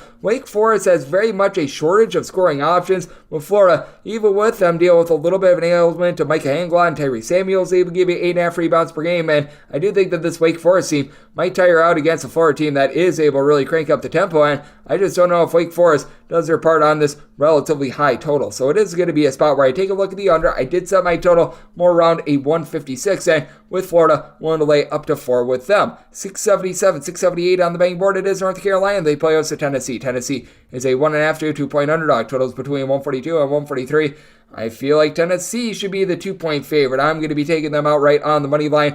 I love the way that this Tennessee team has been able to D up. They are still one of the top teams in all of college basketball in terms of points allowed on a per possession basis. And I do think that they're going to be able to do a solid job against a North Carolina team that has quite a few moving pieces in the backcourt. With North Carolina, they have a lot of guys that were in slower systems a season ago, like Cormac Ryan, certainly Paxton Wojcik coming over from Brown, Harrison Ingram. All these guys played in teams that were outside the top 200 in terms of total possessions per game, so it's taking them a little bit of time to be able to get online. Now, to the credit of North Carolina, with what R.J. Davis has been able to do, it's not led to a lot of turnovers. They're only turning the ball over 10.5 times per game. This team does shoot 37% from 3-point range, but you can tell that sometimes there's a little bit of a lack of crispness, and with North Carolina, they're just completely reliant upon Armando Bacot being able to win the battle down low, and he's been tremendous. 16 points, 11.5 rebounds per game, block and a half per contest. Harrison Ingram is the only other player that's giving you north of 3.8 rebounds per game, and Tennessee just swarms the glass by committee. Right now, you've got Josiah Jordan-James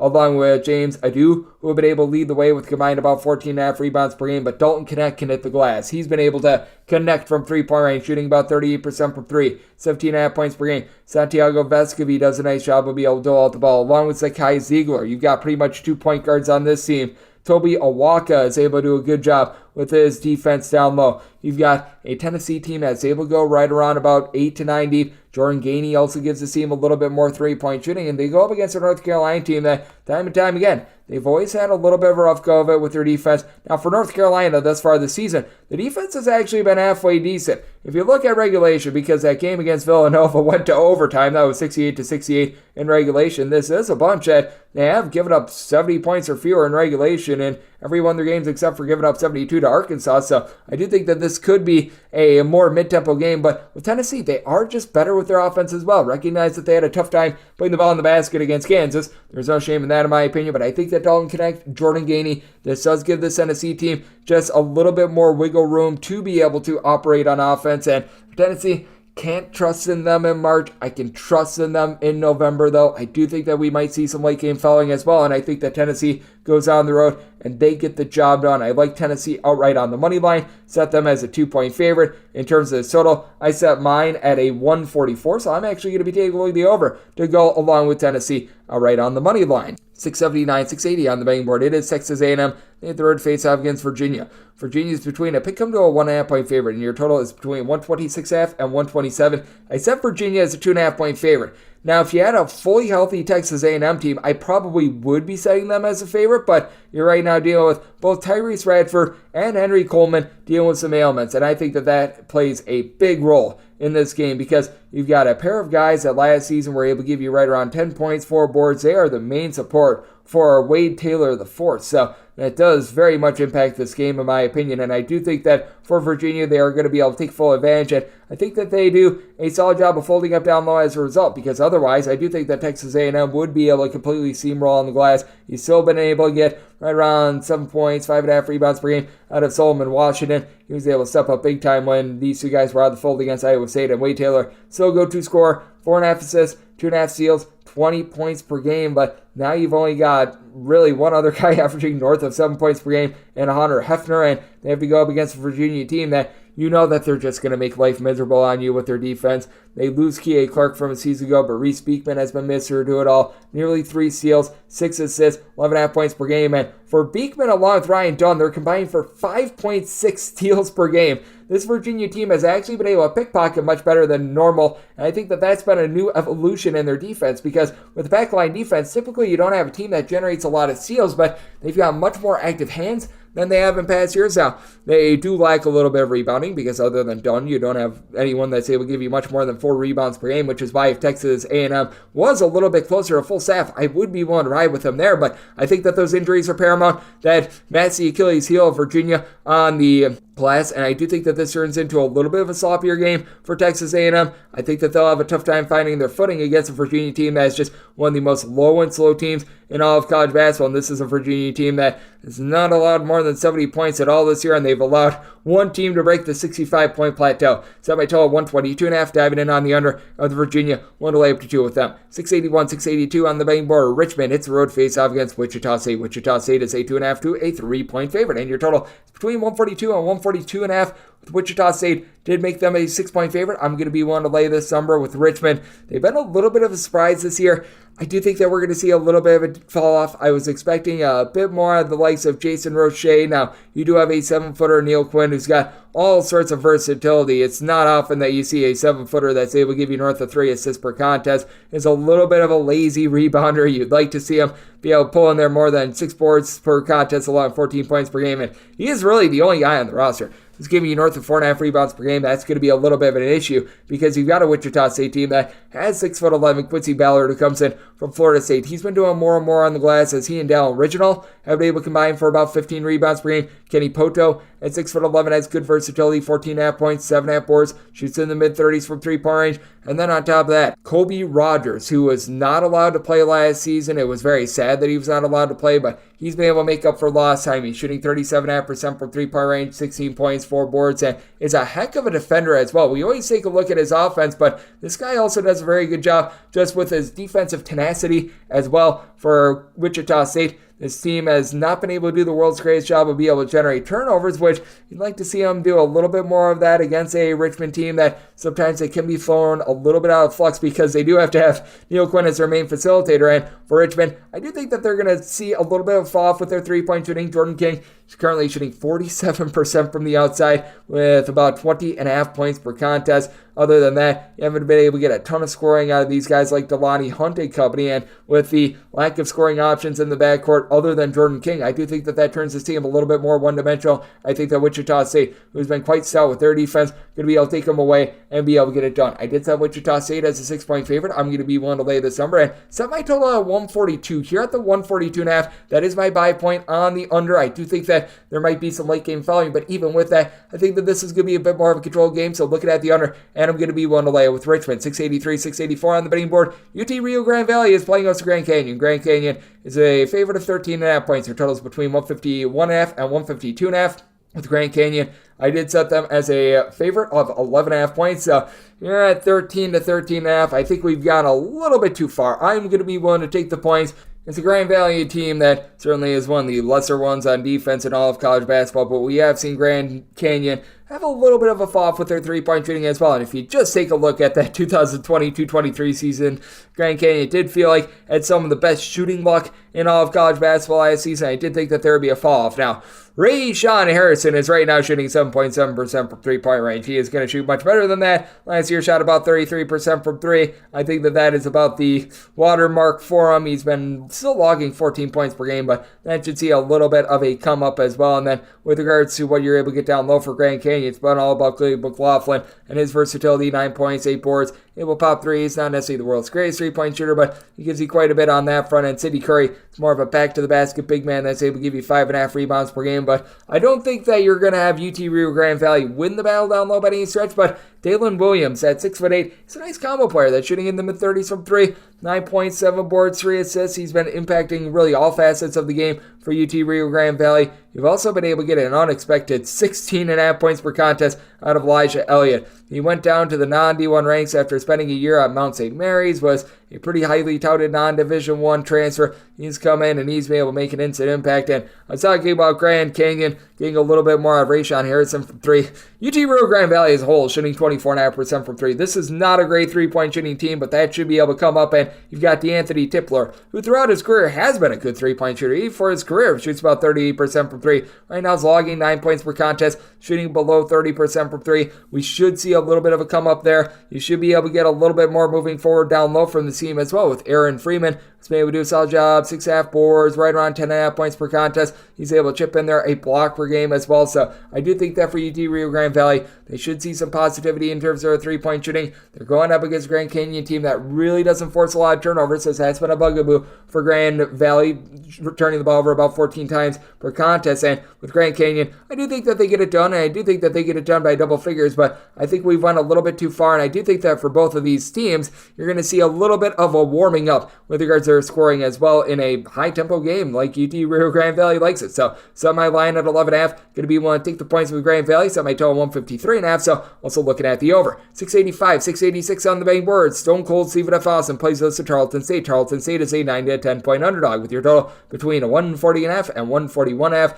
Tarleton State did set them as an underdog of 9 points. So being able to get 10, I'm going to be willing to take the points. Got a pair of teams that they just absolutely love to generate turnovers. Tarleton State plays a little bit more slowly than Stephen F. Austin, but with both of these teams, the saying is the same. The whole is greater than the sum of its parts, and I do think that the sum of its parts with Tarleton State certainly is not quite that of Stephen F. Austin, but I love what you're getting out of Ja'Cory Smith for the Tarleton State team. 16.5 points, 4.5 boards, shooting in the mid-30s from three-point range for a Tarleton State team that they themselves turn the ball for 14.5 times per game, but you'll notice that Stephen F. Austin, in terms of turnovers on a per-possession basis the last 2 years, this team is in the bottom 20 in all of college basketball as well. So while both of these teams get a lot of turnovers, both of these teams take the ball away as well. So I think that you're going to get a sloppy Joe sort of game, and you're going to get a lot of possession. So Charles Jostle is able to shoot about 43% from three for Stone Cold Stephen F. Austin, 9.5 points per game. With Day Hull, he has been the main scorer for Stephen F. Austin with 12.5 points per game, and it's pretty incredible when you think about it for Stephen F. Austin. They're averaging north of 80 points per game, and Hull is the only guy averaging north of 10 points per game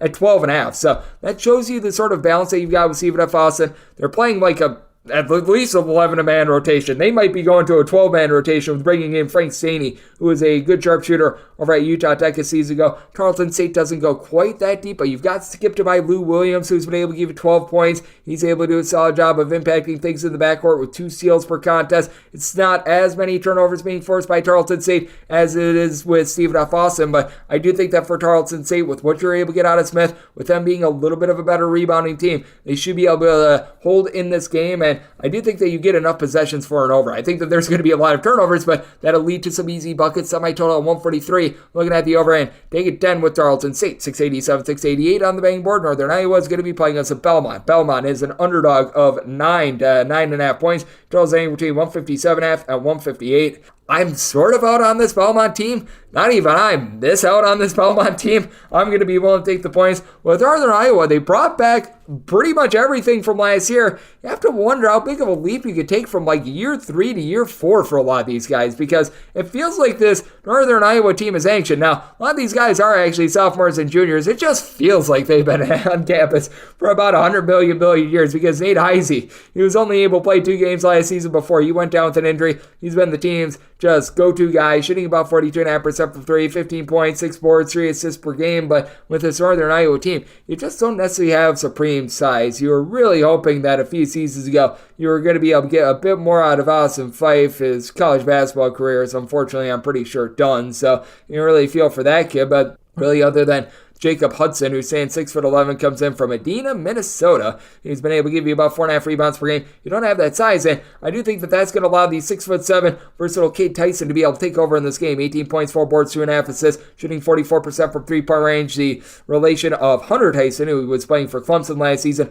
Malik Diaz come in from Vanderbilt. He's 6'9". He's shifty. He's able to shoot about 34.5% from three-point range. He's pulling in there right around 6 rebounds per game as well. Now with Belmont, you need to get more out of Keyshawn Davidson. Last season, he was able to do a nice job throwing out the ball, being able to give you about 4.5 assists while shooting 35% for three with 8.5 points per game. He's in a rut this year, 5 points per game.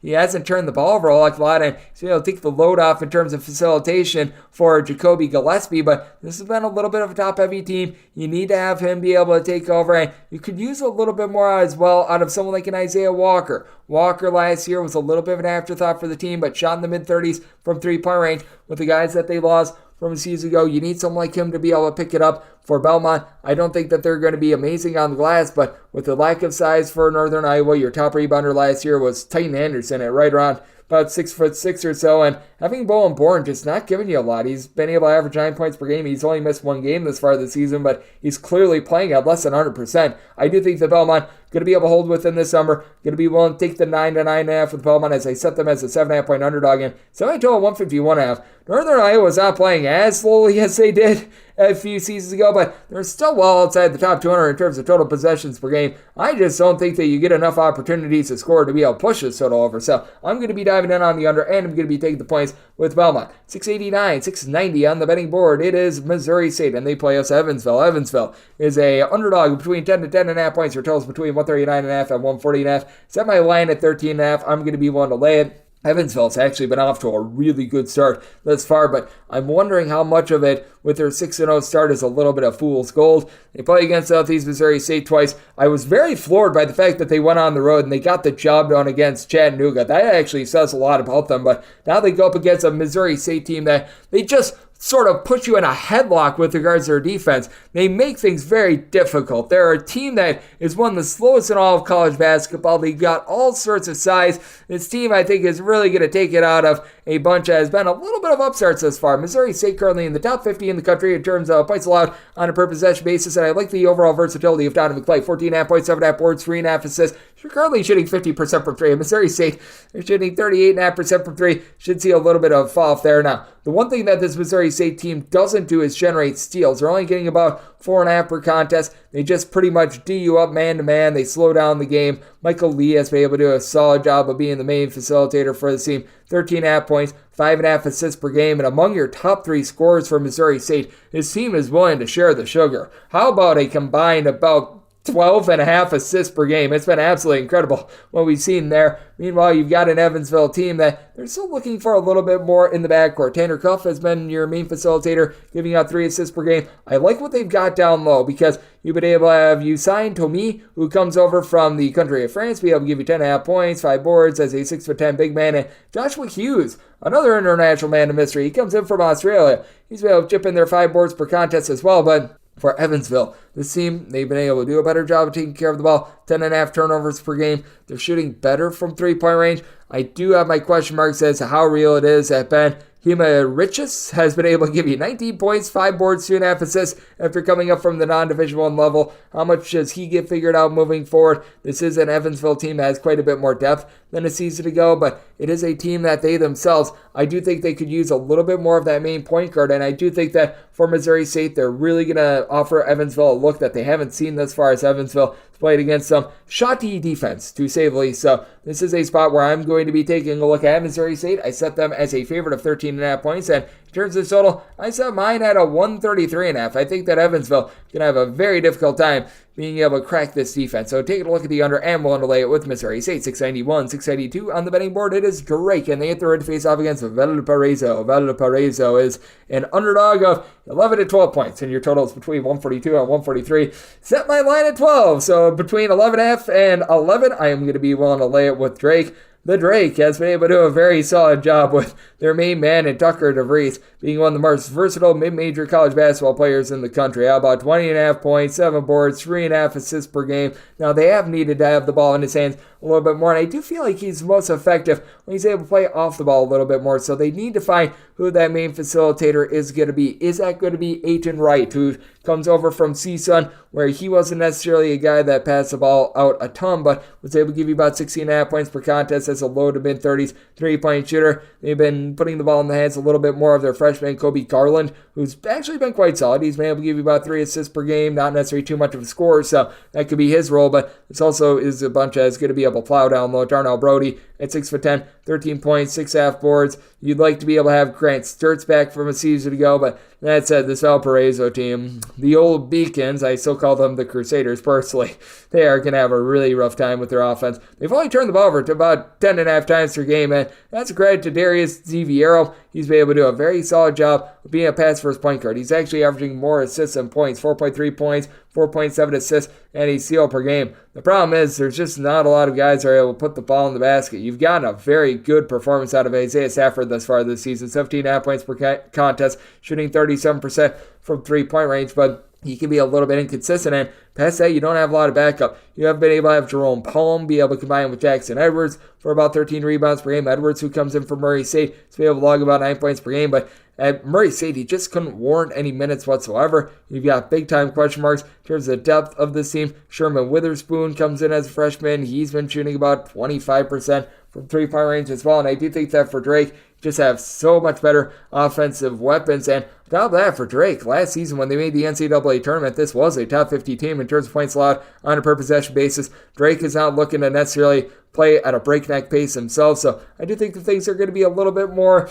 tapered down, and it's going to be a little bit more slow. Set my total at a 136. I'm diving in on the under. With Drake, I set them as a 12-point favorite, so I'm going to be one to lay the number, and I'm going to be taking a look at the under. 693, 694 on the betting board. It is Davidson, and they're going to be on the road facing off against Charlotte. Charlotte, the 49ers, find themselves as a favorite of between 4.5 and 5 points, and your total is between 122.5 and 123. I made Charlotte a 4.5 point favorite, so I am going to be willing to take 5+ with Davidson. Davidson coming off of a pretty recent rough patch as they lose to East Tennessee State as a pretty sizable favorite. They lose to St. Mary's, which I don't think that there's a lot of shame in that, but they got absolutely destroyed in the process. But you've got a Charlotte team that I just think that they need a little bit more rebounding in general, because with Charlotte, you've been able to get really good production out of Igor Milicic. He's been able to log about 9.5 rebounds per game. He's been able to do a solid job. Also being able to give you a little facilitation with multiple assists per contest, shooting 33% from three-point range. But past that, you just don't have a whole heck of a lot they're able to rely upon down low with the Charlotte team. You've only got one other guy that's able to give you north of 4.5 rebounds per game, and Deshaun Jackson.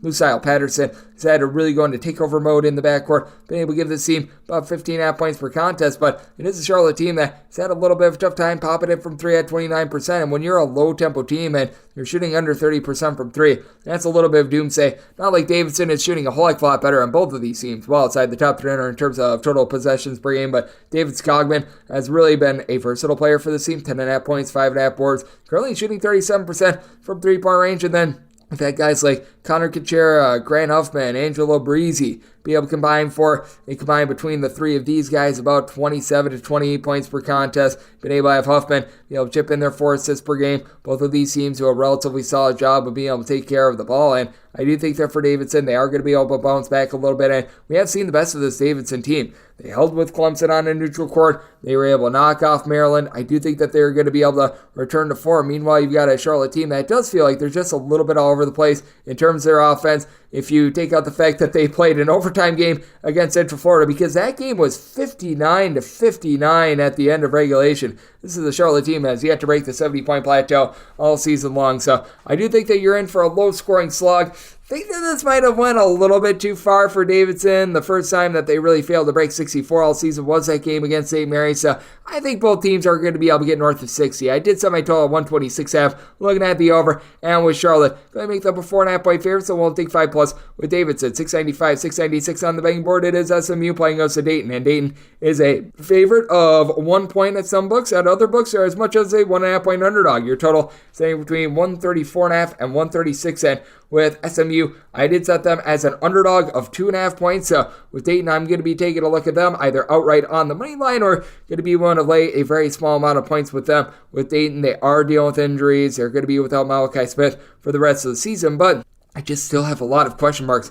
with this SMU team. With SMU, you've You've got some relatively solid rebounding as you've got Samuel Williamson, who's been in college basketball for about 500 years. He was a former top 50 recruit of Louisville. He's still in the game, but he's the only guy that's really giving you north of 5 rebounds per game for SMU. The three-point shooting is better than it was a season ago. Chuck Harris coming over from Butler, 14 points per game, shooting 45% per distance to help an SMU team that was in the bottom 80 last season in terms of points scored on a per-possession basis. But other than Zariq Phillips along with Chuck Harris, these guys they've been able to combine for just under 30 points per game.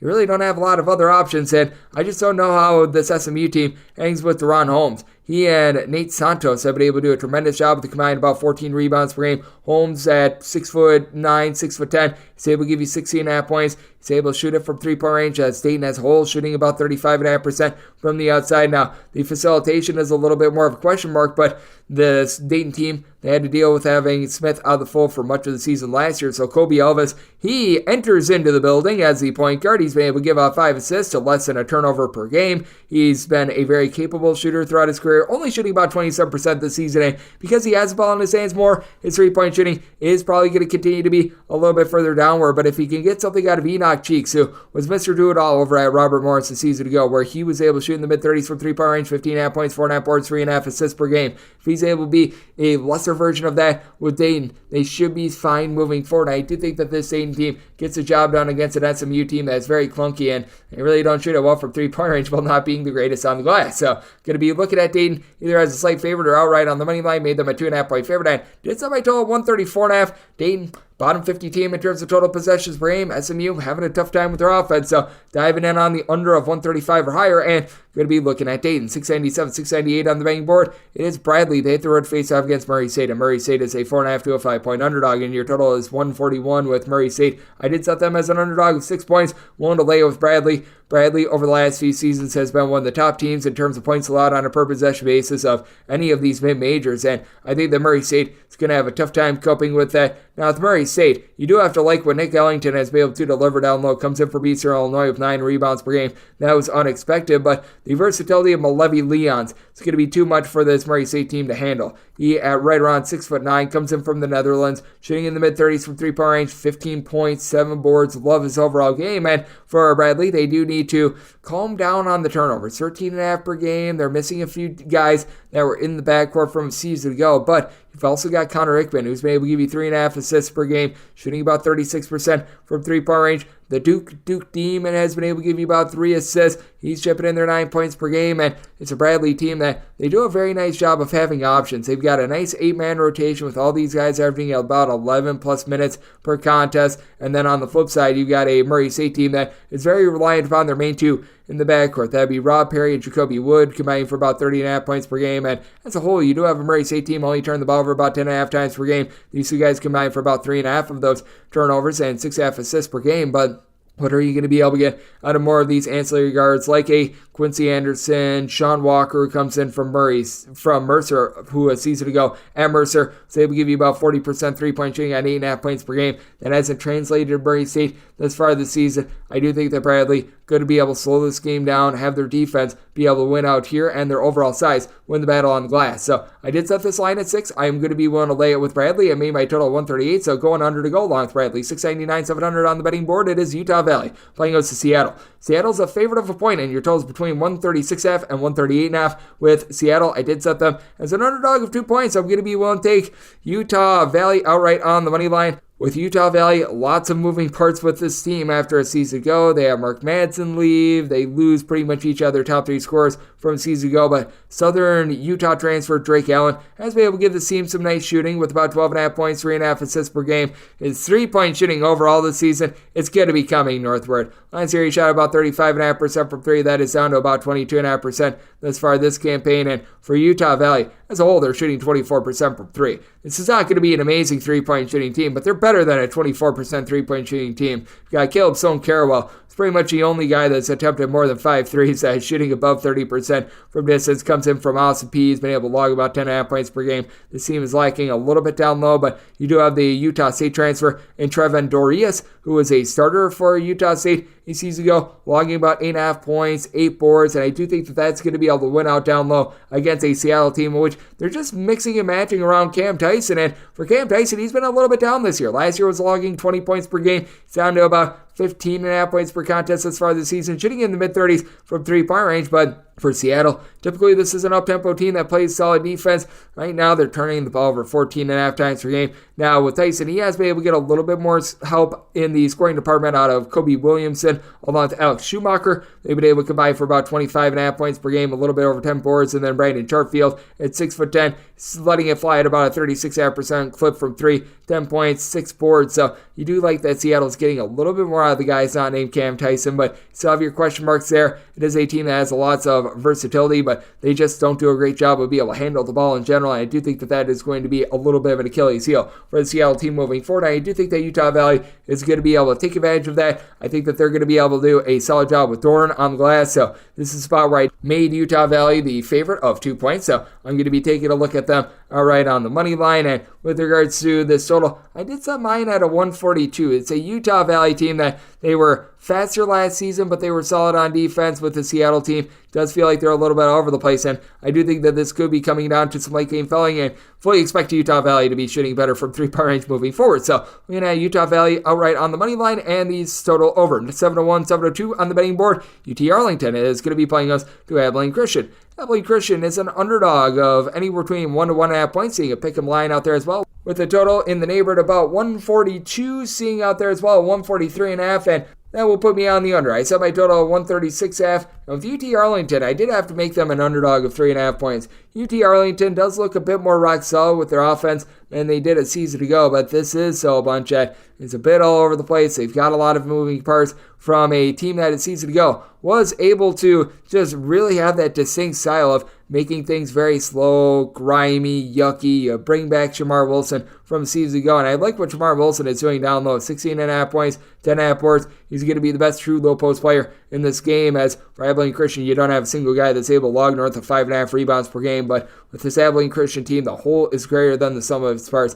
8 different guys logged north of 15 minutes per game. You don't have great three-point shooting with this team, but you do have someone in Hunter Joe Madden who's been able to shoot 57.5% from 3, 12.5 points per game. Ali Abdu-Diba has been able to chip in there 13 points per contest. Cameron Steele has been able to give you about 7 points per game. You've been able to get good production all across the board with this team, and you've got some good facilitation as well. You've been able to get a trio of assists per game out of Kavion McClain, who comes in from the great state of Tennessee. It is an Abilene Christian team that always does a solid job of being able to generate steals, so they haven't been able to do as much of that thus far this season, but the defense has not really taken too much of a fall. They did have a rough go of it, giving up 87 points against Missouri State, but I still do like the way that Abilene Christian is able to get up in your grill, play some defense, and for UT Arlington, this is still a team that is dealing with some doldrums on offense, and it's just been really a lack of consistency as well. You just take a look at what this team has done ever since playing against non-Division I UT Tyler. They score 80 against New Mexico, 56 against Arizona, 82 against Elkhorn State, 66 against Texas State. They are currently all over the place. I do think that Abilene Christian is going to be able to bait UT Arlington into some turnovers, as they've been turning the ball over 14 times per contest. And for UT Arlington, just all about getting more out of some of these transfers. Aaron Cash, who comes in from Texas A&M, is only averaging about 4 points per contest. I very much expected a little bit more out of him. You've been able to have DeJuan Gordon be able to give you 9.5 points, 9.5 boards per game, so he's been able to do a very nice job down low. And then you've been able to get a little bit out of Cade Douglas as well as a true freshman with about 9 points per game, but it just feels like a UT Arlington team that's without an identity. Meanwhile, with Abilene Christian, you know that this team is going to be looking to crank it up defensively, and I do think that they're going to have success in doing so. So I did set my line at a 3.5. I'm going to be willing to lay it with Abilene Christian. Set my total 136.5. So also going in on the under, and with Abilene Christian, if they are an underdog when it's all said and done, taking them outright on the money line. 7-3, 7-4 on the betting board. Southern Utah is playing us the Gal Baptist. The Lancers find themselves as a pick 'em to a 1-point underdog, and your total is between a 140 and 140.5. I did set my line at a 138.5. I'm diving in on the under. Cal Baptist is a bottom 30 team in terms of total possessions per game. They have really slowed it down, with Dominique Daniels being the main focal point of this entire operation. He's been able to give you 17.5 points per game, shooting 41.5% from 3, and Blondo Chiqueño is finally seeing minutes. Ding dong, you finally got it right, Cal Baptist. This guy is absolutely erupted with 13+ points per game in 3 out of the last 4 games. Really like his game coming over from New Hampshire, where 2 seasons ago he was able to shoot over 40% from 3, and then you've got a nice duo duo down low in Ivan Odriogo along with Hunter Goodrick, who have been able to combine for 20 rebounds per contest. These guys have really been able to get after it. Now, it's a top-heavy Cal Baptist team. You've got 5 different guys giving you north of 9 points per game, and then you don't have a single other guy that's able to give you north of really 4.2 points per contest. But for Southern Utah, lots of moving parts with this team. Rob Jeter comes in after he was the coach over at Western Illinois. Zion Young, ironically enough, began his career over at Western Illinois, and he's been able to log about 16.5 points per game, shooting in the high 30s from three-point range. As a matter of fact, he and Dominique Ford combined to shoot about 37.5% from three-point range. Ford has been built for tough with doing a bit of everything for the Southern Utah team. 1.8 steals, 3.5 assists, 14 points, a little bit over 4 boards per contest. But other than Young and his 6 rebounds per game, you don't have a single other guy that's really able to give you north of 5 rebounds per game. With Cal Baptist, they're going to be able to absolutely plow on the glass. Southern Utah is looking to push a little bit more tempo. Got a Cal Baptist team that is looking to play much more slowly, and I do think that Cal Baptist, a team that's just stuck all their opponents in mud thus far. Nobody has broken 66 points against Cal Baptist. I think that Southern Utah going to have a little bit of a tough time being able to generate some offense in this one, which is why I did set my total at a 138.5. I'm going to be diving in on the under with Cal Baptist because I do think that they slow this game down. I think they win it. I set Cal Baptist as a 2.5 point favorite, looking at them outright on the money line and the under. 7-5, 7-6 on the betting board. It is Arizona State, and they're going to be playing us the Sam Houston. Sam Houston State is a underdog of 7 points, and your total is between 138 and 139.5. And with Sam Houston State, I did set them as an underdog of 6 points. I'm going to be willing to take these points with Arizona State. I do think that they're still the better team in this spot, but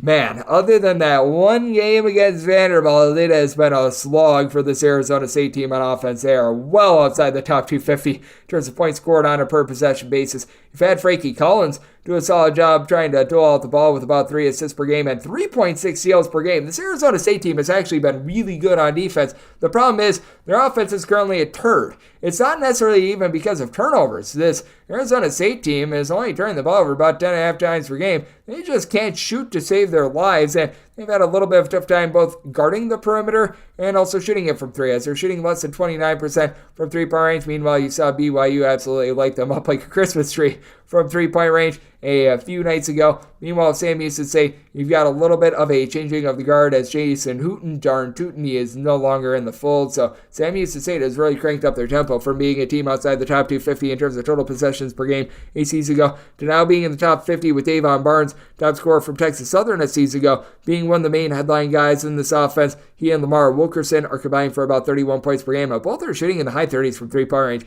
Barnes was really not a good 3-point shooter at Texas Southern, and I don't know why, but nobody ever shoots well at Texas Southern from 3-point range, but that said, he's been able to find some nice success this year, and you still have a few pieces that are back from a season ago, like Damon Nicholas. It's not like he played a ton of minutes last year, but he was able to give the team like 4.5 points, 3 boards. He was one of those like 12 billion guys in the rotation. He's been able to take a little bit of step up. Jaden Ray has become the designated passer, 5 assists, 6.5 points, steal and a half per contest for a Sam Houston State team that is shooting about 34.5% from 3-point range for Arizona State. I do think that they're going to be able to win the battle down low. Brian Telebongu has been able to give you about 5 rebounds per game. Alonzo Gaffney, he does a solid job down low as well. Steal and a half, block and a half per contest, but you got an Arizona State team that's trying to implement Jose Perez into this offense. It's clearly a little bit of a work in progress, and I think that that'll keep Sam Houston lively in a game there. I don't think we'll be featuring a lot of offense. I did set my total at a 136. Arizona State has been pretty tremendous with their defense. They've been pretty tremendously awful with regards to their offense, so I'm going to be diving in on the under. And with Sam Houston State, going to be willing to take 7 with them, set them as a 6-point dog. 707, 708 on the betting board. It is Idaho, and they play hosts to Denver. The Pioneers of Denver are anywhere between 6.5 and 7-point underdogs. So your total is between 153.5 and 154.5. With Idaho, I did set them as a underdog of 4.5 points. I'm going to be willing to take the points with Denver. They clearly have the best scorer out there on the floor, and that would be Tommy Bruner. Tommy Bruner has been able to log well above 20 points per contest. I do think that this is going to be a very hard guard for Idaho, but at the same time, you do have for Idaho someone in Taron Frank, who a season ago, he was really just banged up in general. It looked like he was going to be able to take some nice strides forward, but was limited to fewer than 10 games due to injury. Began his career at TCU and Vanderbilt. For Frank, he's been able to give you about 10 points, 4.5 rebounds. So frankly, he's been relatively pedestrian thus far this season. But you do have for this Idaho team around 5 separate guys that will be able to give you at least 8.5 points per contest. You've now got a feature rebounder in Julius Mims, who's been able to give you 7.5 rebounds per game. And Idaho is just a very strange place to play in general. You have to go up to Moscow, and for Denver, even though you do have the top scorer in Tommy Bruner, and you've been able to get really good production out of Tico Tanamo. Down low as a 6'9", little bit of combo player. He's been able to give the team 9.5 boards per contest and is shooting 39% from three-point range while being able to generate 19 points per game. Past that, Jackson Brenchley has really been the only other guy that's made good contributions. Comes in from Utah, 5.5 boards, 3.5 assists, 9.5 points per game for a Denver team that overall, they shoot 37% from three. They only turn the ball over 9 times per game. That is very good. The very bad for Denver is the defense. In terms of points allowed on a per possession basis, they are 284th. They play much more up-tempo than Idaho. I know they themselves have their issues on defense, ranking 333rd in the country with this regard, but I do think that you're going to get yourself a game of fascination. I do think that we're going to see some regression in terms of this Denver offense, and I do think that you're going to see a game that is going to be played a little bit more at Idaho's standard. I do think that Denver, having to travel up to Moscow, it's going to take a little bit out of them, so I did set my total at 152.5. I'm going in on the under, but with this Idaho team, also only made them a 4.5 point underdog, so taking the points with Idaho and the under. 709, 710 on the betting board. Battle of Colorado. Colorado is on the road facing off against Colorado State. Colorado State is a 3 to a 3.5 point favorite, and your total is between 148.5 and 150. I set Colorado, the Buffaloes, as a 1.5 point underdog, so I'm going to be willing to take the points. This is a big time rivalry. We saw that on the football field when the Buffaloes hilariously stormed the field as a 24 point favorite. I will say this, I'm not really one for field stormings when your team is north of 3 touchdown favorites, so there's that, just like in basketball. Don't storm the court when your team is a double figure favorite as well, so it translates to both sports, and I'm one for court/field storming when appropriate. That just felt a little bit inappropriate, so there's my dissertation for the day. But that said, with this Colorado State team, they have been very tremendous with their offense. Sans that game against Creighton, where neither team could hit the broadside of a barn, they've been able to put in their 80 points in every single game thus far this season. Meanwhile, this is a Colorado team that has been able to do a pretty supreme job with their defense. Colorado actually played very up-tempo in non-conference play last season. Then when it got to conference play, they slowed things down, and they have continued that this season. And both of these teams, they're solid with their defense. They're not great. They're not terrible. Colorado is 61st in the country in terms of points allowed on a per possession basis. Colorado State is 55th in the country in terms of points allowed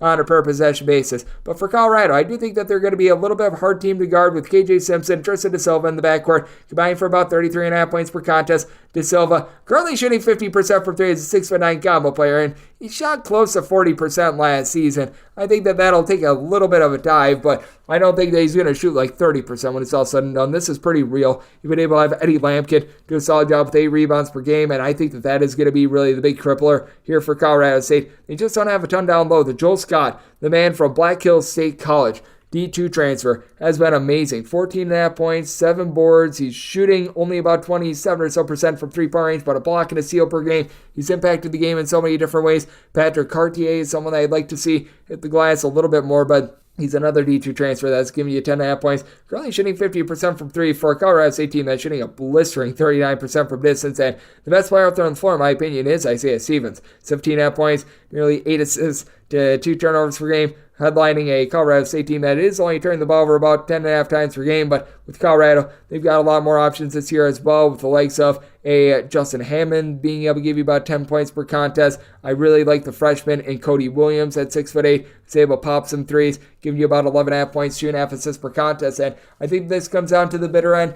I set the home team of Colorado State as a very slight favorite at 1.5, but being able to get 3+ here with Colorado, I'm going to be willing to take those points. I think that Colorado going to do a solid job of D'ing up, and Colorado State looking a bit better with their defense as well. So my total 147.5 going under and taking the points with the Buffs. 7-11, 7-12 on the betting board. Louisiana Tech is going to be hitting the road face-off against New Mexico. New Mexico finds themselves as 7.5 to 8.5 point favorites, with your total between 148.5 and 149. In a normal circumstance, this would be a fair number. It looks like Jamal Mashburn Jr. is doubtful for this game, and Jalen House is unlikely to play as well, so I set my number at 5. I'm going to be willing to take the points with Louisiana Tech, and plus with Louisiana Tech, their numbers are a little bit warped, because to begin the season, they were without one of their main men down low because of 2-time transfers and trying to get waivers, what have you. They were without, to begin the season, Daniel Bacho, who in 4 games as far has been able to log 14 points, 9.5 boards, and I do think that he's going to take Nelly Jr. Joseph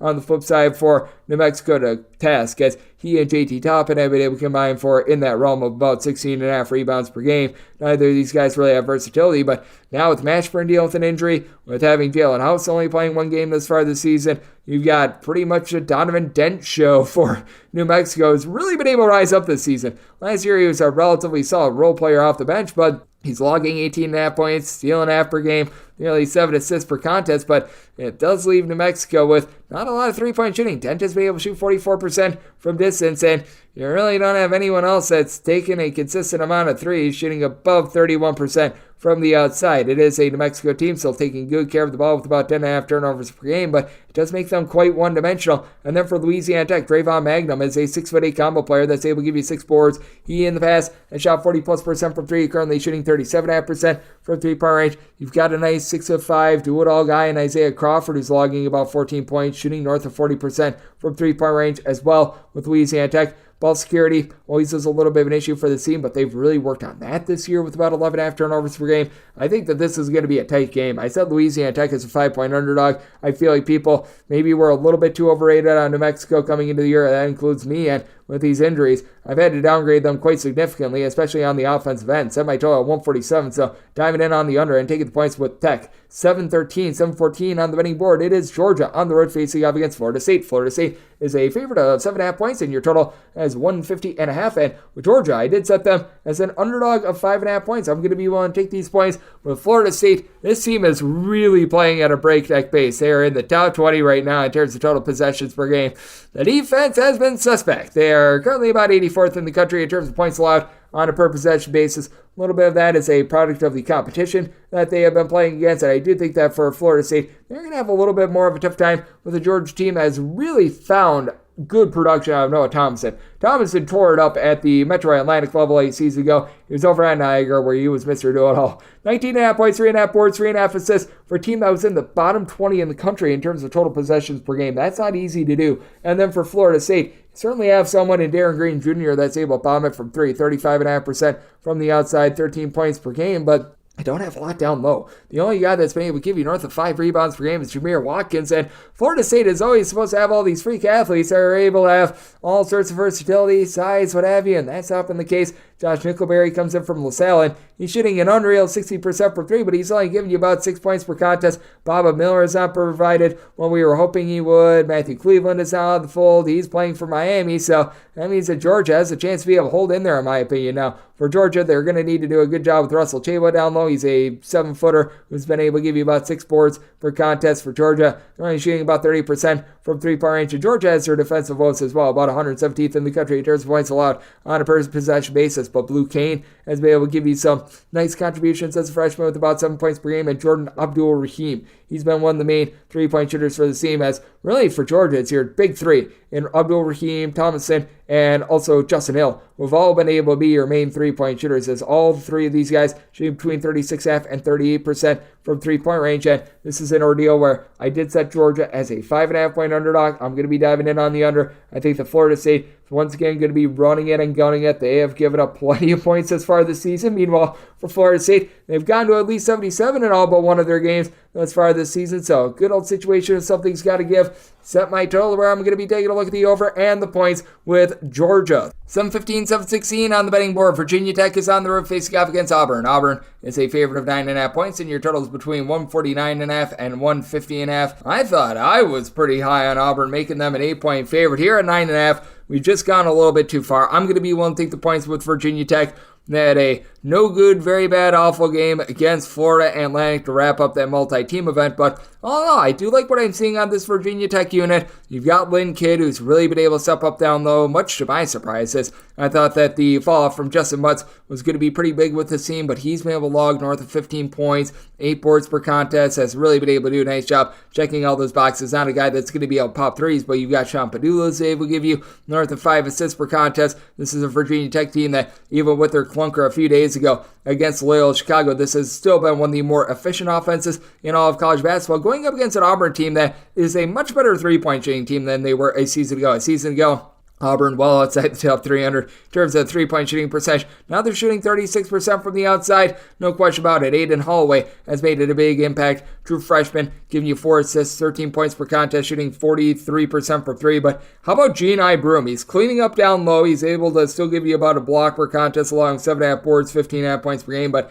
now he's shooting 40% from three-point range. Down low, you still have Dylan Cardwell, who's been able to give you a block and a half per game. So this is still a Auburn team that's doing a very solid job on the glass. You've been able to have about 9 points, 6.5 rebounds per game out of Jalen Williams as well. It is an Auburn unit that is much more improved on offense than they were a season ago. Trey Donaldson is still able to give you some facilitation in the backcourt. Would like to see them cut down on the 13 turnovers per game, though, as Virginia Tech has done a good job of being able to value the ball with only about 10 turnovers per game. Tyler Nickel, Hunter Couture, these are two very good shooters, both shooting in the neighborhood about 39 to 40% for 3, with Couture chucking in their 14 points per game. The depth for this Virginia Tech team isn't necessarily the world's greatest, so going up against an Auburn team that they play a little bit more up-tempo. They're not quite what they were at the beginning of the Bruce Pearl era, where they were absolutely running it and gunning it, but this is still a team that's right around 146 in terms of total possessions per game. That does leave you a little bit of pause, but I do think that this is a Virginia Tech team that's going to be able to hold in there. I think that they just had one very bad shooting performance against Florida Atlantic that has their numbers warped a little bit too much, and I did set my total as a result at a 150. So in this spot, you're at a 149.5 to a 150.5. As this total opened up at a 152, if we get back to the opener, diving in on the under, but I would rather have a 149.5 over rather than a 150.5 under, because I do think we could get some late game fouling. So looking at 149.5 or less over,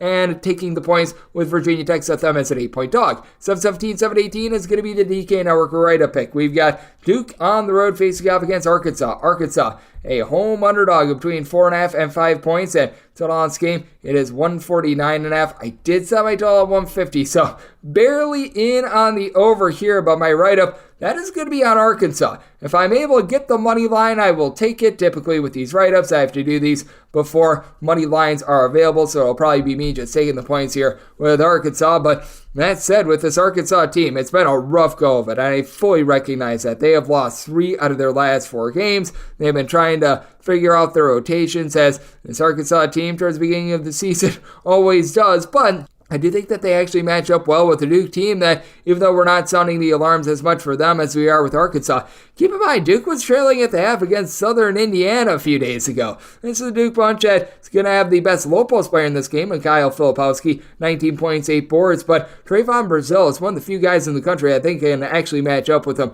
Brazile at 6'9", 6'10", it's good versatility, 10 points, 8 boards. He's able to pop threes at a 40% clip, and then you've got K-Leaf Battle, Tremont Mark, combining for about 33.5 points per contest. They're shooting in the low to mid 40s from 3-point range. They've done a good job of being able to take care of the ball as well. Arkansas, for as fast as they're playing, they're 36th in the country in terms of total possessions per game. They only turn the ball over 12 times per game, and for Duke, in their first 6 games, they've looked relatively solid. You'll notice in their one loss, that came against an up-tempo team in Arizona. In their other games, they have played against teams outside the top 180 entering into Tuesday in terms of total possessions per game. I do feel like when you try to speed up this Duke team, it does throw them out of sorts. Now, you're going to look at the final box scores and see, oh, Duke has scored 80-plus points in each of their last 3 games. Well, they're able to call their tempo, really, when they're going up against a team like LaSalle, Bucknell, Southern Indiana, when they have the game taken to them like Arkansas does. An Arkansas team that does a good job getting to the free throw line in terms of free throw attempts for field goal attempt. They are 10th in the country, so they get to the line. I do think that that's going to really cause for some issues for Duke, and I want to see how they play on the road, because they've got a lot of true freshmen. Granted, you got Tyrese Proctor in the backcourt. He's been very good with an assist-to-turnover ratio north of 4, shooting in the mid-30s from 3-point range, but these guys like McCann, Caleb Foster, they just haven't been in these battles before, and with so many guys that you're able to look to for this Arkansas team, like Adivo Davis, like L. Ellis, these guys that they've sort of been around the block, I do think that that'll cause for a very hostile time for Duke on Wednesday. So my DK Network right-up pick is on Arkansas. Personally, I'm going to take them outright on the money line when this is released. It'll probably just be me taking the 4.5 to 5 points, but also with their total, set mine at a 150, so at a 149 to 149.5, going in on the over. My DK Network right-up pick is on Arkansas. 719, 720 on the betting board. It is Vanderbilt, and they play us to Boston College. Boston College is an underdog of 2 to 3 points, and your total is between 146 and 146.5, and with Vanderbilt, I did set set them as a favorite of 3 points. So at the 2 to 2.5, I'm going to be one to lay the number. It is a Vanderbilt team that now finally has Tyron Lawrence back in the fold along with Lee Dort. That is big because they were missing these guys towards the beginning part of the season, and now I do think that we need to evaluate them a little bit differently. You get Van Alten Lubin back in the fold as well. Comes in from Notre Dame, where he was a relatively solid sixth man for them a season ago, and this should be able to help out the effectiveness in general of this backcourt. Now, you get these guys back, and Ezra Magnon is now dealing with a little bit of an injury, and he's been the top scorer for the team, 19 points, 4 assists. I'm sort of thinking that he's going to be out the fold for this one as well, but still have some good versatility. Tazos Camateros, he comes over from South Dakota at 6'9". He's currently shooting north of 44% from three with 6.7 points per contest, and they get to go up against the Boston College team, in which I love what Quentin Post is able to do for you. Quentin Post, about 21 points, 9 boards, 2 blocks, shooting 48% from three-point range. Who else is going to be able to help him out? You've got Wacky Zaki and Jaden Zachary, who's been able to give you 11.5 points per game.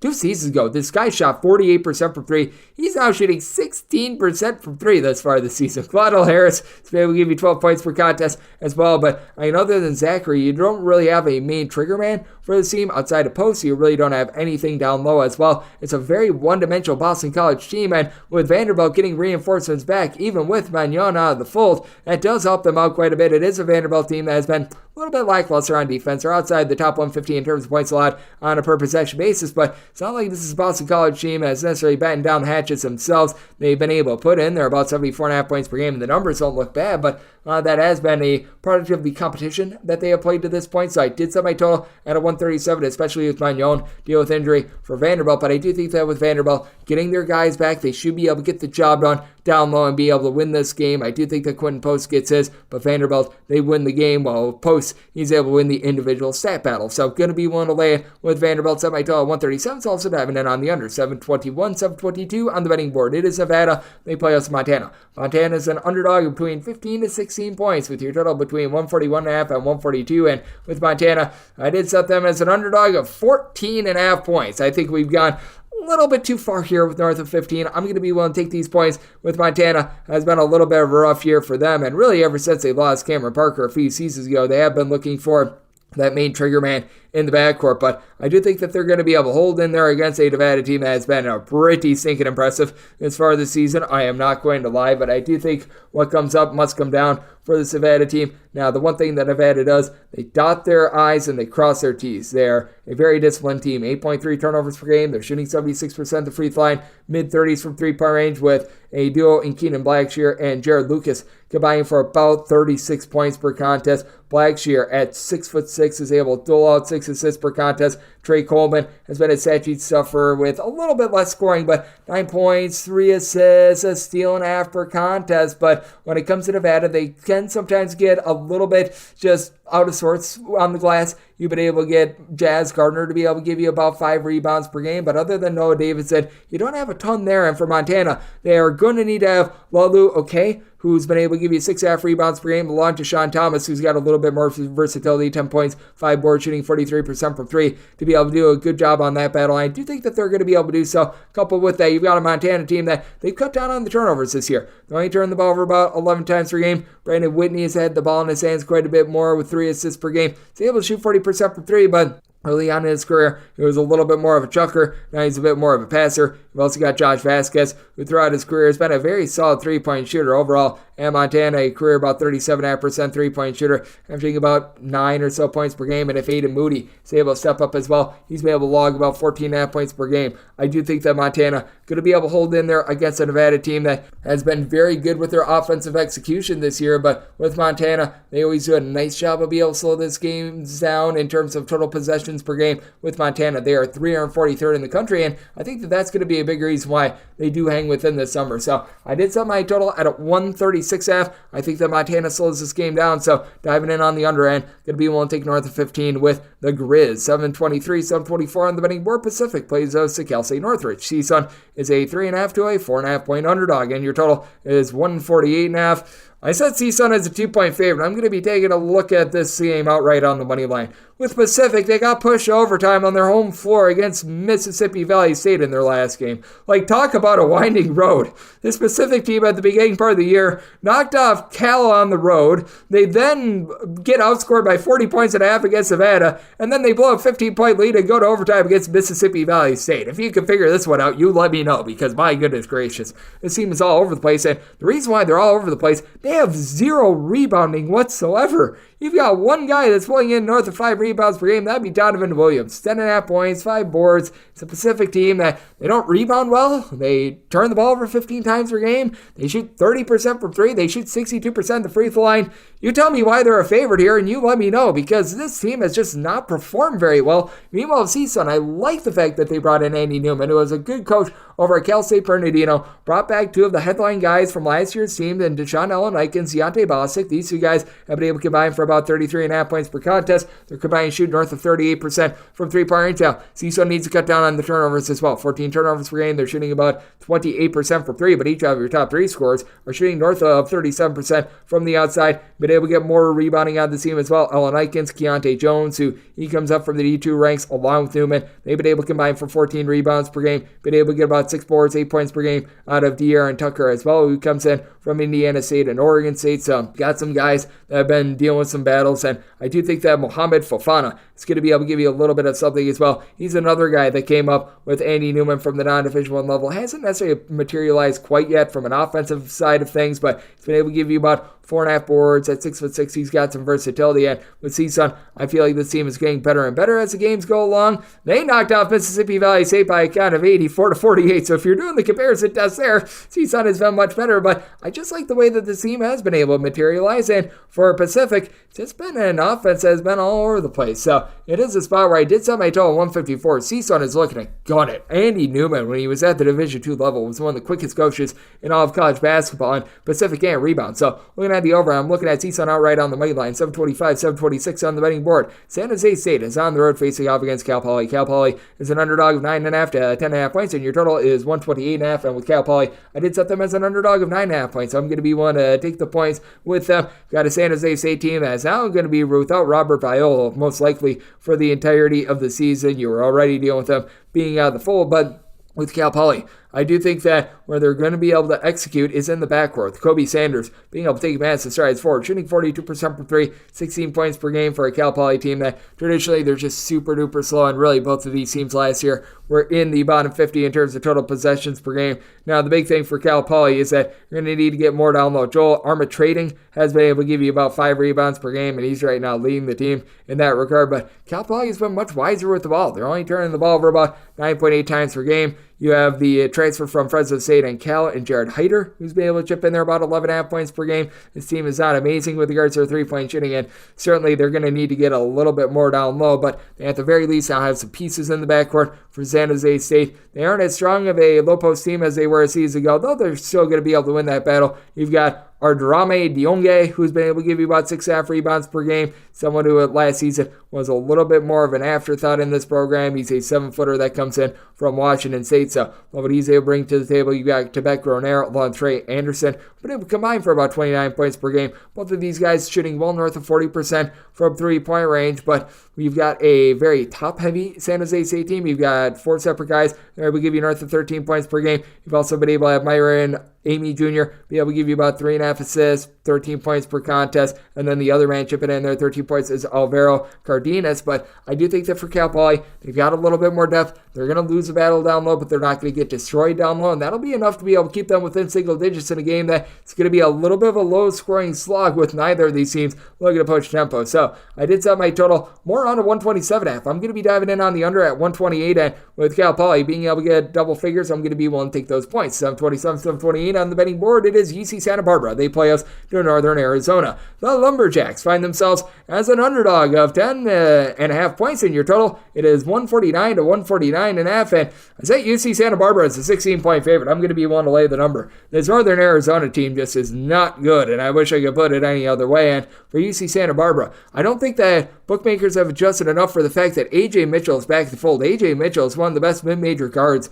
in all of college basketball. This team was not performing the way that you'd expect with him out of the fold. Now that he's back, they pull off that nice road win against Fresno State. They were undervalued in that game, and I think that they're undervalued once again. For A.J. Mitchell, he's played in just 3 games, but his 63 points already leading the way for this team in terms of overall points. And then you got Ariel Bland, who's going to be able to win the battle down low. He's been able to give this UC Santa Barbara team right around 8.5 rebounds per game, and I do expect more moving forward out of Yohan Traore. He's been good on the offensive end with 17.5 points per game, former top 50 recruit of Auburn, who comes in. Would like to see a little bit more than the 4.5 rebounds per game, but it does elevate a Santa Barbara team going up against a Northern Arizona bunch that they still only have Carson Tout out there. He was their top rebounder a season ago. As a result, right now you've got 2 guys who have been able to give you north of 4.5 rebounds per game. Carson Basham has been able to give you 7.5 points, 5.5 boards, and then you've been able to have a little bit of everything with 8.5 points, 5.5 boards, 5 assists out of Liam Lloyd. But this Northern Arizona team is clearly missing Jalen Cohen, who was the top scorer a season ago. He is now playing over with the Cal Golden Bears, and it's led to this team now turning the ball over about 15 times per game. You were hoping that Oakland Fort, after he had a Big Sky tournament a season ago, would be able to take strides forward, shooting 32% from 3 with 9.5 points per game. They had Trey McLaughlin chip in there 13 points, but for Northern Arizona, they're not executing on offense. They're not executing on defense. For Northern Arizona, they have yet to really break the 70-point plateau since that game against VMI all season long. And then for UC Santa Barbara, the defense is back now that they've got back in the fold A.J. Mitchell. So it is a spot where I did set my total more around a 142. Here at a 149, I think we've run a little bit too lofty because I don't think that Northern Arizona ends up holding up their end of the bargain. So taking a look at the under. And when it comes to Santa Barbara, want to lay the number, set them as a 16-point favorite, 729, 730. On the betting board, it is San Diego, and they play us in Northern Colorado. Northern Colorado is a underdog between 5.5 to 6 points, and your total is anywhere between 148.5 and 149. With San Diego, set them as a 4.5 point favorite. I'm going to be able to take the points with Northern Arizona. Northern Arizona clearly hurt by the fact that they lose Dalton Connect during the offseason, but San Diego, it's not like you've got really a lot down low for this team either. You've been really relying upon a true freshman in Kevin Patton, who's been able to give you about 8.5 points, 6.5 boards. I mean, he hasn't been bad for this team, but you're also looking at someone like a PJ Hayes, who's been okay, the Sayes kid, chipping in there 8.5 points per game, comes up from the non-Division I level, but for San Diego, they weren't good last year, and they lost 4 of their top 5 scorers from a season ago. They really didn't bring in any Division I transfers. Deuce Turner has been able to do a solid job with 13.5 points per game, but the team doesn't shoot it well from 3. They're turning the ball over 14 times per game. They're a pretty awful defense. Meanwhile, for Northern Colorado, they've been able to have Mr. St. Thomas become Mr. Do-It-All for the team. He's averaging a double-figure amount of rebounds per game. He's been able to chip in there 15 points per game. He was a Buster-Rooney while he was over at Loyola Chicago last season, but this Northern Colorado team has been able to get the most out of him thus far this season. Now, he's going to need a little bit of help because clearly having to replace Dalton Connect has been hard for this team to be able to connect on as many shots as they were a season ago. Northern Colorado, the last few years, they've been a tremendous offense and a tremendously bad defense. Defense does seem to be a little bit better this year, but they're currently shooting about 30.5% from three-point range. Riley Abercrombie has been really your number 2 rebounder for this team, 9 points, 4.5 boards, no Fitch included, and you've been able to get a little bit more out of the backcourt in someone like a Mr. Reeves, as DeJour Reeves comes up from the non-Division I level. He's been able to do a solid job with about 16 points per game, but you really don't have a lot of facilitation outside of St. Thomas, so that's a little bit of an issue for Northern Colorado. But the San Diego team, recognize that they're 5-2. It's been a pretty ugly 5-2. They've been all over the place. They have just not really a lot of rhyme or rhythm with their team. Now, we'll say they have given up 71 points or fewer in 4 of their last 5 games, and I mentioned it. Northern Colorado, not quite the same offense that they have been in past years as well, but I did set my total at a 150.5. I do think that you're going to get a lot of possessions in this game. In a game involving 2 defenses, I really do think leaves something to be desired. And for Northern Colorado, they have been able to gas it up a little bit more, 68-plus points in 4 of their last 5 games. I am going to be taking a look at the over. I think you've got a chance at late game following, and with Northern Colorado, going to be taking the points with them as well. This is the last game on the normal Las Vegas betting board before we hit the extra game, 7:31, 7:32. It is Eastern Washington, and they hit the road to face off against USC. USC is a favorite of 18.5 to 17.5 points, and their total on this game is anywhere between 153.5 and 155, and with USC, I can only make them a 16-point favorite. So I'm going to be willing to take these points with Eastern Washington. Very spirited effort against Washington State. Now, granted, I don't think that Washington State is on the same level as USC, but USC has been dealing with a few injuries. They've gotten back Boogie Ellis. I know that they were dealing with a little bit with regards to someone like a Joshua Morgan as well. They've been having Kobe Johnson be in and out of the fold as well, and for Kobe Johnson, he should be good to go in this one as well. Has been one of the top 3-point shooters for the team at 42% from distance with 15 points per game, but this has been a really top-heavy offense. You've got Isaiah Collier, Boogie Ellis in the backcourt, combining for 38.5 points, 7.5 assists, right around 2.7 steals, both shooting north of 40% from 3, and then you got Johnson in his 15 points, 5 boards. Past that, nobody else is really giving you north of 6.5 points per game. Joshua Morgan is great down low. He, along with Victor Iwachukwu, have been able to give you about 10.5 rebounds per game. You've got Morgan give you 3.3 blocks per contest, but they're a little bit one-dimensional. And for Eastern Washington, well, the man of steel, Seal Venters, they have had to be a little bit more resourceful. Dane Erickstruck, who was over at the Division II level a few seasons ago, playing for, I believe it was like Cal Paloma or something. He's been able to be a 6'10" versatile player that's able to pop threes, is able to give you about 8 points per contest. Cedric Coward has given you 13 points, 5.5 boards, and it's an Eastern Washington team that needs to pick it up with regards to their three-point shooting at 32.5%, but I do think that they're going to be able to get a little bit more moving forward out of Casey Jones as well. Well, last season was able to log about 6 boards per game. He's been a much better scorer with about 11.5 points per game, but it's been leaving something to be desired on the glass, but has given out multiple assists as a 6'6", a little bit of a wing player in each of the team's last 4 games. For Eastern Washington, was a little bit of a tough time for this team to be able to get things started, and they certainly have taken their defeats. They are currently 0-5 against Division I competition, but if you look at the teams that they have played, they've had to go on the road to play against Utah, Cincinnati, Ole Miss, Stanford, and Washington State. That's the reason why Eastern Washington has numbers that are all out of sorts, and for this USC team, the offense has been a little bit disjointed as well, with 71 points or fewer in 3 of their last 4 games. So this is a spot where I set my total at 148. Recognize that Eastern Washington not playing great defense. They typically do play a little bit more up-tempo, but I've got my question marks with USC with their limited offensive options. So I'm going to be diving in on this total under, and I'm going to be willing to take the points with Eastern Washington. And now we hit the extra games. The normal betting board picks are complete, but there are some extra games today, so we go into the bonus. 306-529, 306-530. Lipscomb is going to be playing against Chattanooga. Chattanooga is an underdog of 2.5 to 3.5 points, and your total is 152.5, and I did set my line at a 3 with Chattanooga being the favorite. I'm going to be taking them outright on the money line.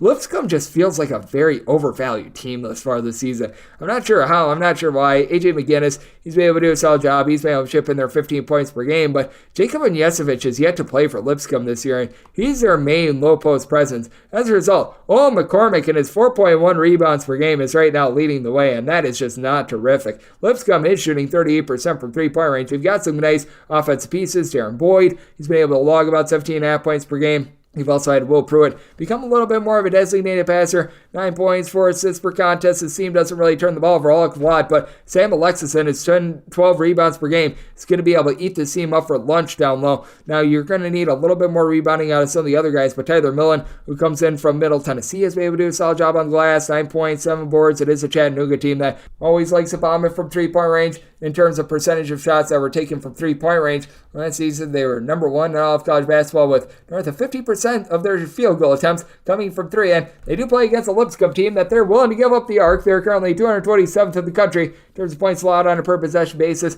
6'10" big man Jan Zadek, who comes in for Pepperdine, is shooting 40% from 3 with 14 points per contest, and the big kicker for this team. Now you've got Hunter Huff back in the fold. He came over with Dan Earl from VMI, was not allowed to play last year due to some funky waivers situation, but 17 points, 2.5 assists. He's shooting in the mid-30s from 3-point range. That gives this Chattanooga team much more flow. They do need to cut down on the turnovers with about 14.5 per game, but this is not a Lipscomb team that's really been doing a lot of pickpocketing, and I do think that Chattanooga, with being able to win from within, are going to be able to get the job done. Did set Chattanooga as a 3-point favorite, taking them outright on the money line. So I'm going to tell 149. Chattanooga, not really a super up-tempo team. They're just pretty efficient on offense and pretty inefficient on defense, and I just don't think you get enough possessions for this game to go over. So diving in on the under and Chattanooga outright on the money line. 306-531, 306-532. It is Central Connecticut, and they're on the road facing off against Army. Army is a 2 to 3 point favorite. Your total's between 127.5 and 129. Oh boy, this is a spot where I set Central Connecticut as a 5.5 point favorite. I'm going to be needing to take them outright on the money line.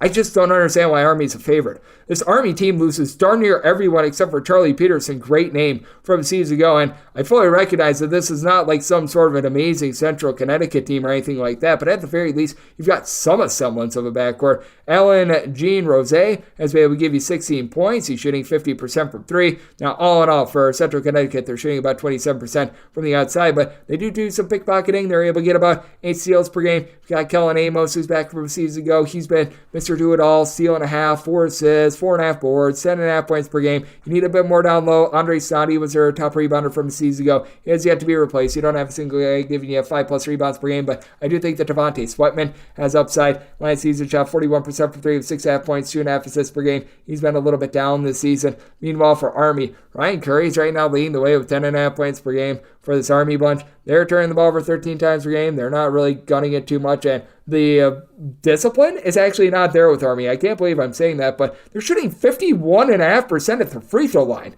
They're also shooting 28% from three-point range. Other than Peterson, you don't have a single guy that gives you north of 4.5 rebounds per game. This is just a mix and match hodgepodge with an Army team that, they are allergic to scoring. They have been able to break the 64-point plateau once this far this season. For Central Connecticut, I know that their offense has been just rudderless as well, but at the very least, they've gotten to 73 times this far this season. Defense has been a little bit all over the place for them as well, but I'm willing to ride with Central Connecticut. They've got the better backcourt, and for Army, this team just is without an identity right now. I set my total at 131.5. I do think that with Army, they're going to be able to exploit the Central Connecticut team and get past 65, so I'm going to be taking a look at the over, and Central Connecticut outright on the money line, 306.533, 306.534. UMass Lowell is on the road facing off against Stone Hill. Stone Hill, a pretty sizable underdog here, at 15 points, total setting between 149 and 149.5, and I really like this UMass Lowell team.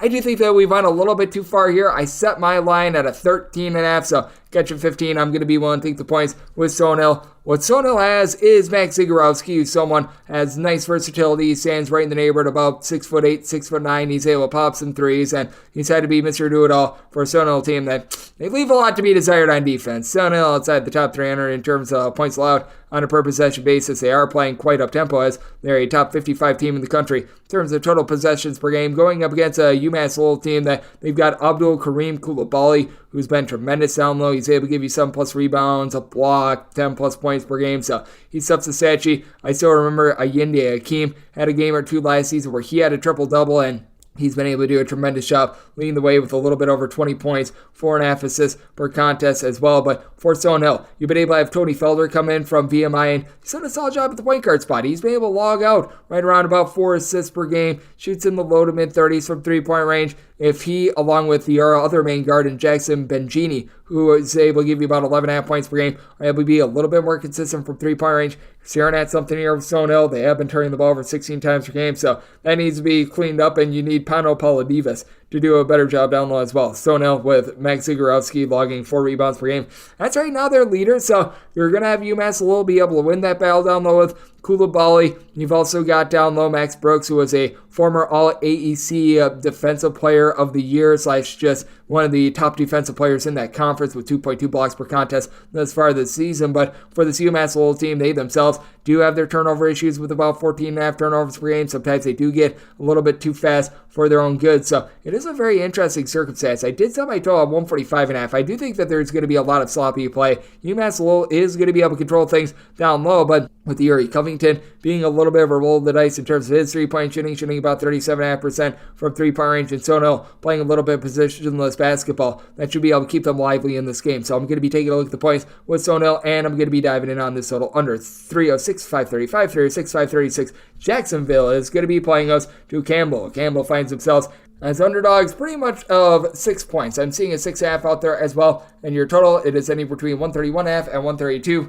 I set my line at 6 as well, so 6.5 or more is going to be my buy point on Campbell. This Campbell team has been a little bit rough this far this season. They lose guys like a Josiah Lucane from season ago, and they're having to make the step up to the Coastal Conference. But I do think that they're going to be able to do a relatively solid job of holding up against a Jacksonville team that they've sped up their tempo this year. I don't know if it's necessarily for the better. They 2 seasons ago really looked like they were busting through in the Atlantic Sun, and last season they just didn't have a lot of the backcourt to be able to support playing a little bit faster, so they had to revert back to playing very slowly, and I think that they're sort of in that same vein this season. They just have not gotten what they were expecting out of the old North Dakota State Bison transfer in Jarius Cook, who's only been able to give you about 5 points per contest. Now, Robert McRae, the fourth, comes in from Western Carolina, 18 points per game, 3.5 boards, 3.5 assists. He by himself has been tremendous, and Brandon Workman, he's able to give you 7.5 rebounds per game as well, but you need Josiah Powell and guys like this to be able to step up. Meanwhile, for Campbell, it's all about Anthony De La Rosa.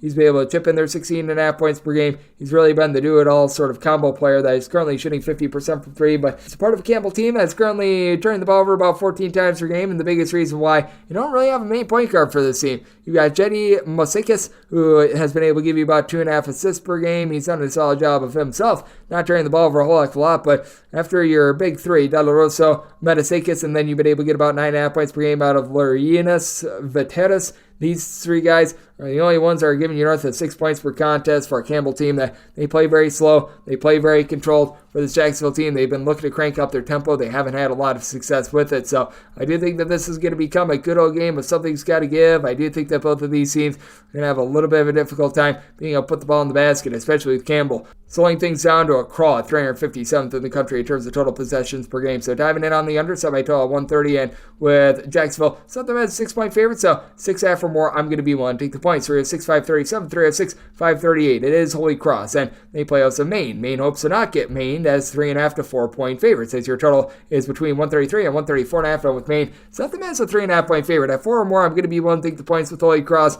We have seen Holy Cross really come back to earth after they had a tremendous upset win against Georgetown to begin the season. Dave Paulson, he's been around the Patriot League for a very long time. I do think that he's going to get Holy Cross to fire on all cylinders, as he's got a trio of nice guards to be able to work with. You've got Bo Montgomery, Will Batchelor, Joe Octave. Montgomery and Batchelor both give you about 8.5 to 9 points per game, with Batchelor shooting 39% from three, and Octave has become the do-it-all guy. 15 points, 5.5 rebounds. And what you can tell that Holy Cross is missing is Jarrell Gates from a season ago. They just don't have any rebounding without him. They've been really looking to Joe Nugent, the true freshman, at 6'6", to be able to give them just a presence on the glass. But it's not like Maine is doing an amazing job on the boards either. You've been able to have a pair of guys in Peter Filipowski along Christian Firebergs would be able to combine for about 10.5 rebounds per game. But the big key for Maine, how many turnovers are they going to be able to generate? Kellen Tynes led all of college basketball last year, 3.3 steals per game, down about 2.5 this season, but still doing a good job being the leader of the team. 13 points, 4 assists per contest. AJ Lopez has been able to give you about 12.5 points per game, but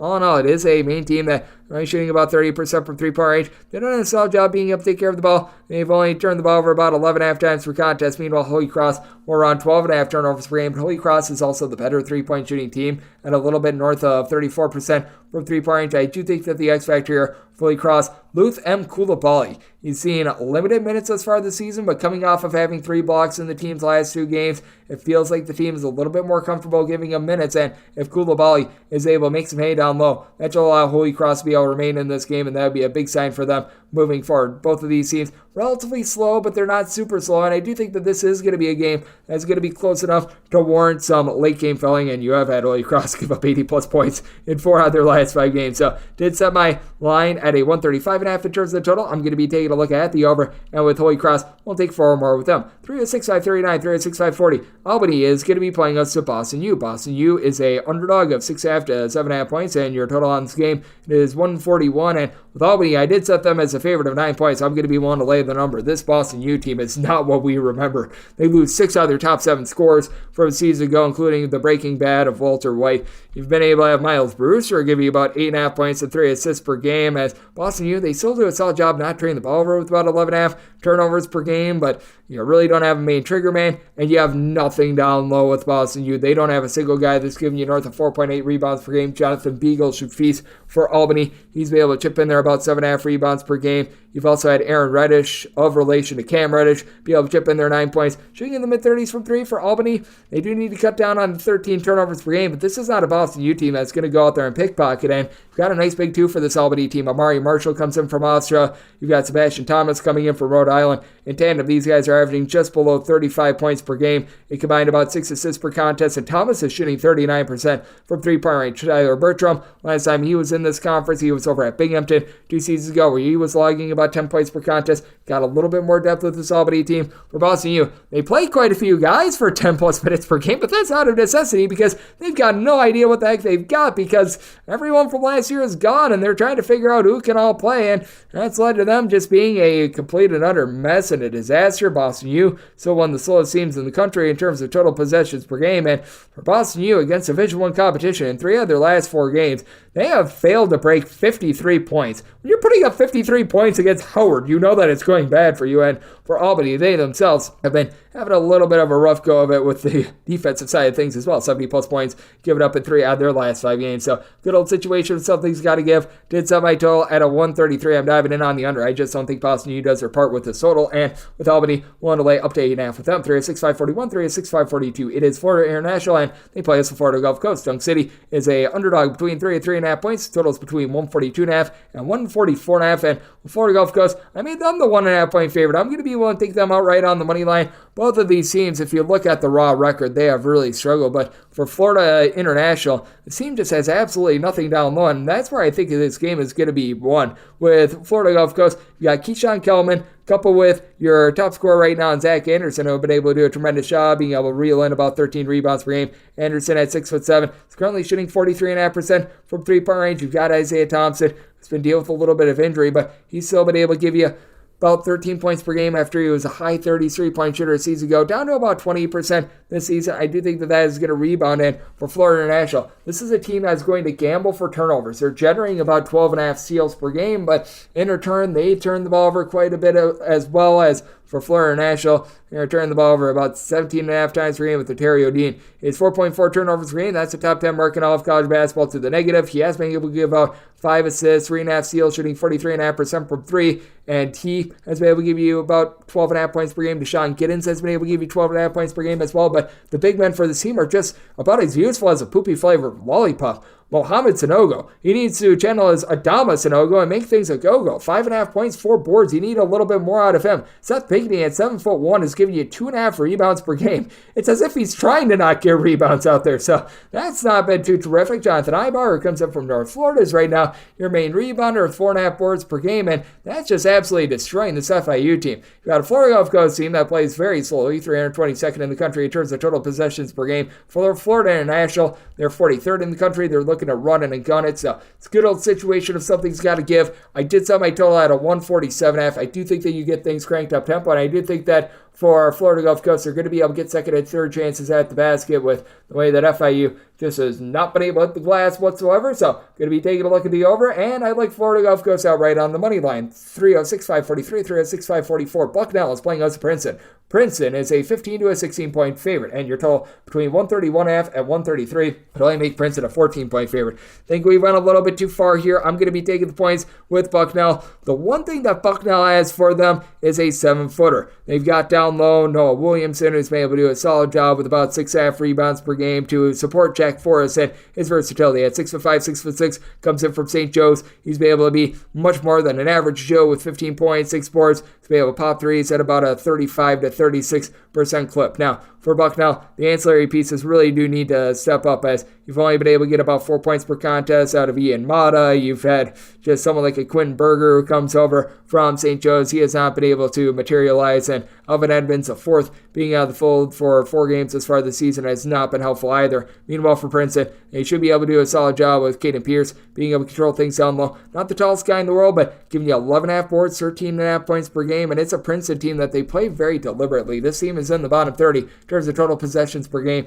They just do a really good job of executing. Meanwhile, Bucknell has just not been able to get a lot of flow as well. They're about 295th in the country in terms of total possessions per game. And that's not necessarily so much because they're playing great defense. It's just because they've been a little bit clueless on offense under their first-year head coach in John Griffin. You do have Xavier Lee, who's been able to do a very solid job, doling out 3.5 assists, shooting 45% from 3, and all in all, Princeton, 10.5 turnovers per game. They're shooting 37% from the outside, but I do think that Bucknell is going to be able to hold up on the glass. I do like what Forrest is able to bring to the table, and with Bucknell, I do think that their shooting, which is currently 30.5% from distance, going to take up just a skosh to be able to keep them lively in this game. I set my line at 14, so I'm going to be willing to take the points with Bucknell, and set my total at 132. Here at a 133, I'm diving in on the under to go along with the points with Bucknell. 3 at 6.545, 3 at 6.546. It is Lehigh. They play us to St. Francis of Pennsylvania. St. Francis is an underdog between 15.5 to 16 points. Your totals between 143 and 145, and with St. Francis, I did set them as an underdog, 16 points. 15.5 is the max I'm willing to lay with Lehigh, but I'm going to be willing to lay it with Lehigh. This is a Mountain Hawks team that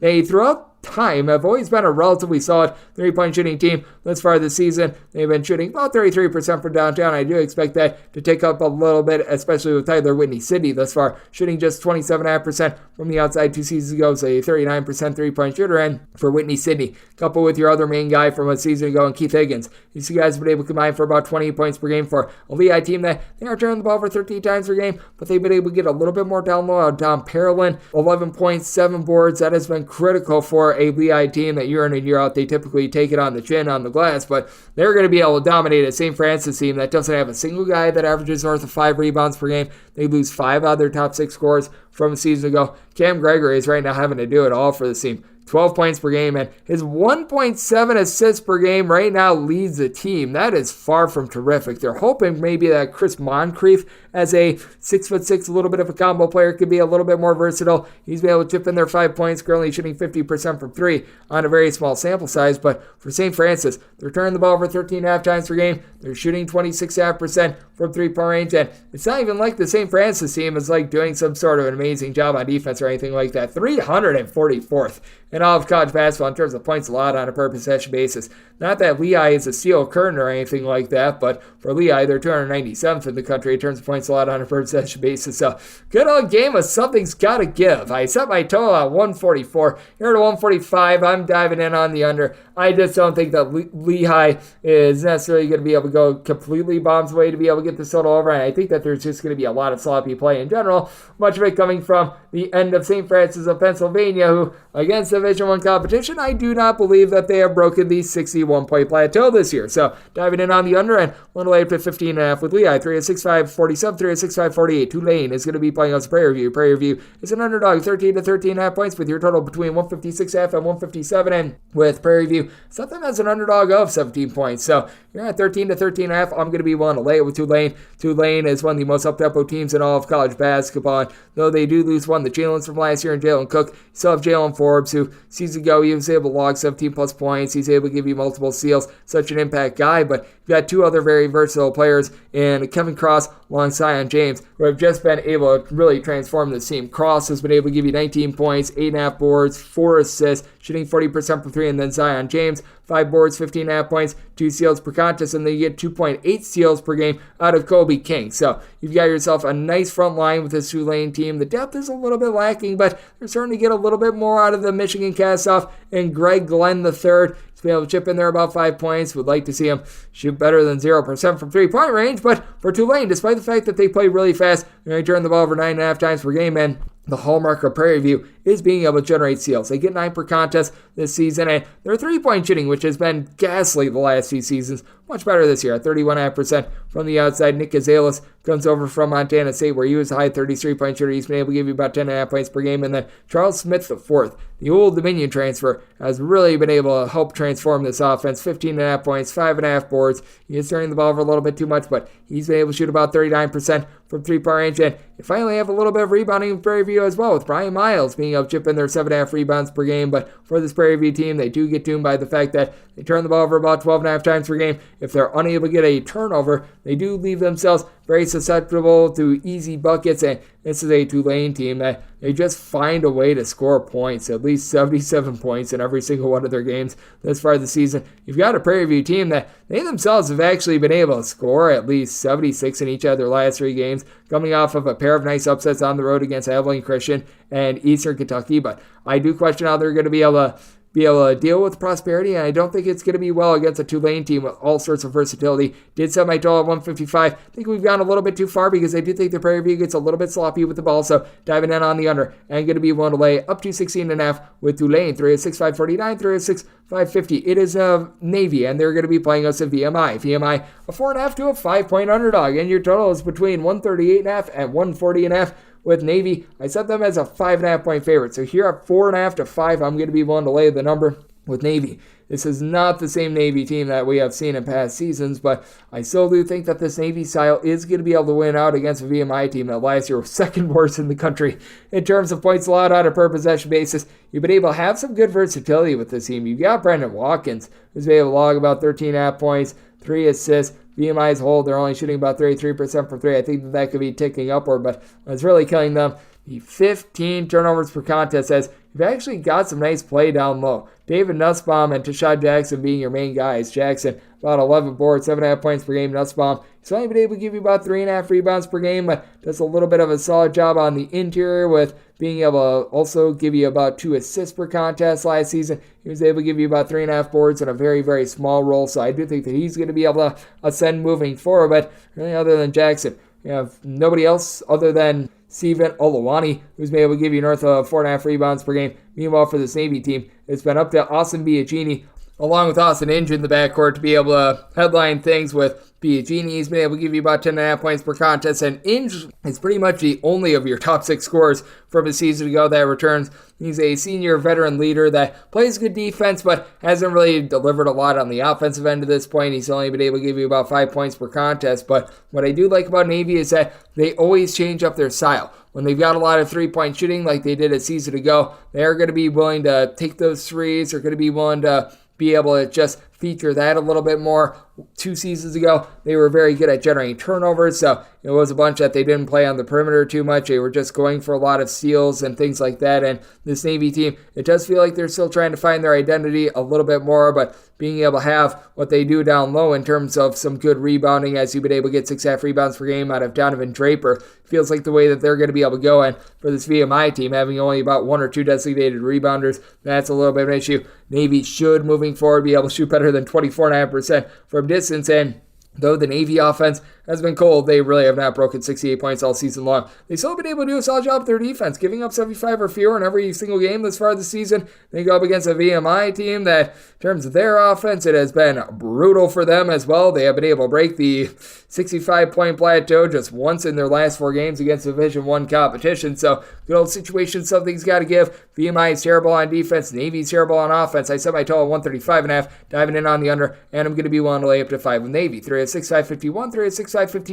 It is Columbia, and they're going to be playing against Loyola, Maryland. Columbia is a 7 to an 8.5 point favorite, and your total is 143.5 to 144.5. And with Columbia, I did set them as a favorite in this spot of only 5 points. So I'm going to be willing to take it with Loyola, Maryland. Loyola, Maryland is a team that I was pretty high on coming into the season. I've had to lower my expectations for them after this terrible 1-5 start. And for Columbia, they've been an upstart team that pulled off a nice road win against Temple about a week and a half ago. They were able to piggyback off of prosperity by being able to take down Maine by a pretty hefty number, and Geronimo Rubio de la Rosa is going to be the best guard in this game. 2 steals, 13 points per game, and he's currently shooting 48.5% from 3. That should come down, but you also do have a Columbia team that, despite the fact that they don't have a single guy that's been able to give you north of 5 rebounds per game, they do a solid job by committee on the glass. You've got Blair Thompson along with Zine Adi Badri. They've been able to combine for about 9 rebounds per game. Both of these guys came in a season ago, and both of these guys are capable of popping threes. But for Loyola, Maryland,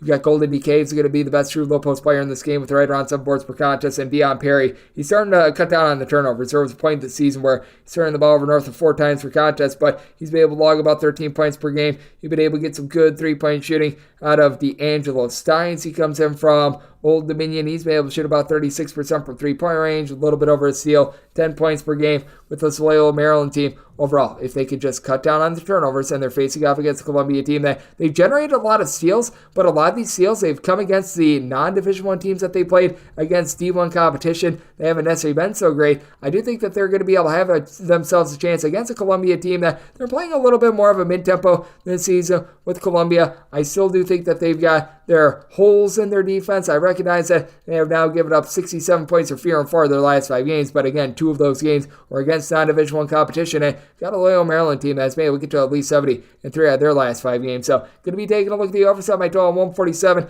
And I think you might be in for some late game filling as well. I did set this line at 5, so going to be taking a look at the points and the over. 306.553, 306.554. Harvard is going to be playing us to American. American is an underdog of 9.5 to 10 points, and your total is between 141.5 and 142.5. And with American, I did set them as an underdog of 9.5 points, so get to 10. That is my buy point on them. Harvard has really been able to feature the Mack truck of a freshman in Malik Mack to just be able to transcend this team. 5 assists, 4 boards, 21 points per game. Fully recognize that second half against Indiana did not go this Harvard team's way, but they looked really good in that first half. And it's a Harvard team that is much better on offense than they were a season ago. Last year, Harvard was rough from the outside. They really didn't have a lot other than Chris Ledlum, and they saw some good rebounding as Justice Ajabor along with Chandler Peaky. These 2 guys have been able to give you a combined 13 rebounds per game. You've also got Charles Okpara, who's been able to do a solid job shooting 38% from 3-point range. Chisholm Okpara has been able to give you about 15.5 points per game.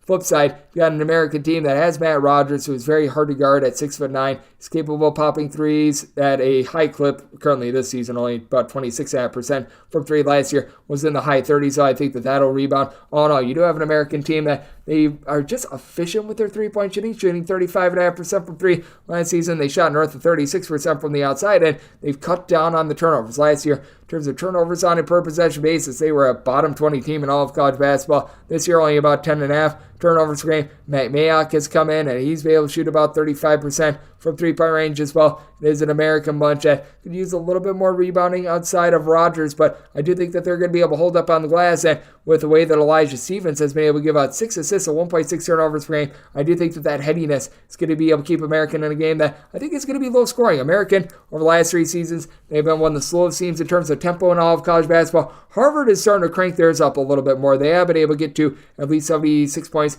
in 4 of their last 5 games. After last year, they were a very slow and controlled team, but I do think that American slows this game down, looks to just being able to execute their offense in general, which is why I do like this little underset at a 137.5, and with American getting 10 or more taking the points with them. 306.555, 306.556. High point hopes to not be a low point. They play us to Morgan State. Morgan State is a underdog of 12.5 to 13 points, and your total is 160.5. And with Morgan State, I did set them as an underdog of 12.5 points. So you're at 13. I'm going to be willing to take those points with Morgan State. With Morgan State, they have thus far been a bottom 20 team in all of college basketball, but I do think that there's some upside. They brought in some interesting guys via the transfer portal.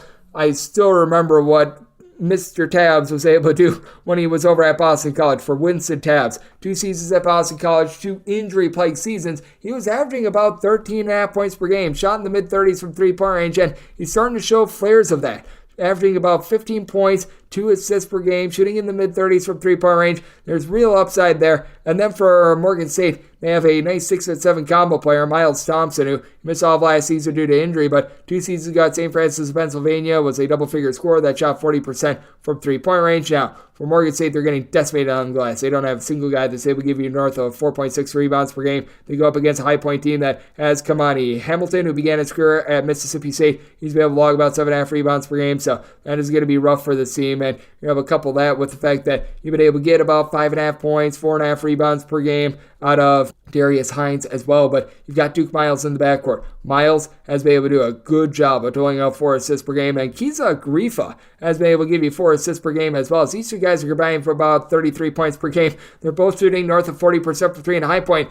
They certainly have not been a low point with their offense, shooting 39% from 3. Abdul Thiam, he's the main holdover from a season ago. He's shooting north of 46% from 3. Now, I do think what comes up must come down. I do think that we're going to see a little bit of a cooling down here, but I do think that this is a game that does warrant warrant a very high total. I set my total at 160.5. Morgan State over the last 3 seasons has been one of the fastest teams in all of college basketball, not quite playing as quickly this year. They've had a little bit of a regime change. High Point, meanwhile, they really rolled up the possessions last year. They're doing so once again this year, but I've been very impressed by this High Point team with their offense. But I do think that this Morgan State team has some upside as well, so being able to get 13, going to be taking a look at the points with Morgan State, and at a 160 or less, going to be looking at the over. 306-557, 306-558. George Mason plays us at NJIT. NJIT is an underdog of 20 to 21.5 points. Totals anywhere between 136.5 and 137.5. And with NJIT, I did set them as an underdog of 18 points. So being able to get 20 plus, I'm going to be willing to take those points with them. For George Mason, the team has really slowed down their tempo. They're a bottom 50 team in terms of total possessions per game. Tony Skinn has done an amazing job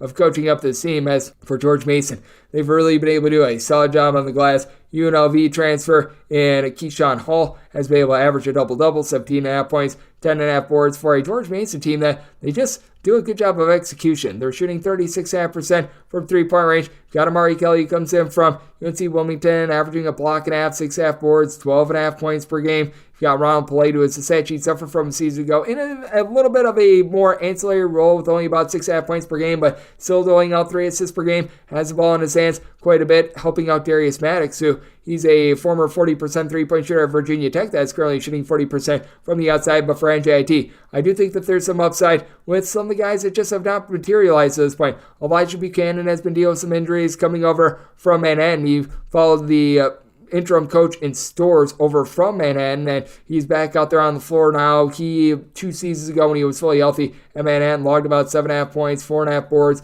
Just a guy that's been around the block and has had success at the Metro Atlantic level. You've got Adam Hess, who's been able to pair up really well with Sebastian Robinson. These 2 guys in the backcourt have been able to combine for about 21 points per contest. You've got Hess shooting about 34% from three-point range. The 14 turnovers per game for NJIT has been a little bit rough, but much of it has been dealing with a lot of injuries, has been trying to just figure out what the team has down low as well. As Kajel DeGoff, he was looked at as being a guy that would be able to contribute down low. He's been dealing with a little bit of an injury, and as a result, they've had to really put Levi Law into some big spots as well. So he's been able to give you 4.5 rebounds as a 6'7" freshman over from the great state of Maryland. But I do think that for NJIT, they're going to be able to match up in the backcourt George Mason. Certainly, it's going to be a little bit tough for them down low, but I do think that with NJIT, if they could just start to cut down on the turnovers, which they have been able to do in the last few games, they're going to be able to keep themselves lively and keep themselves within 20 points, as it is an NJIT team that's been playing a little bit better on the defensive end in recent games, going up against a George Mason team that certainly has slowed down their tempo. So I did set my total at a 132. Going to be taking a look at the under with this total right around 136 after 137, and I'm willing to take 20 plus here with NJIT. 306-559,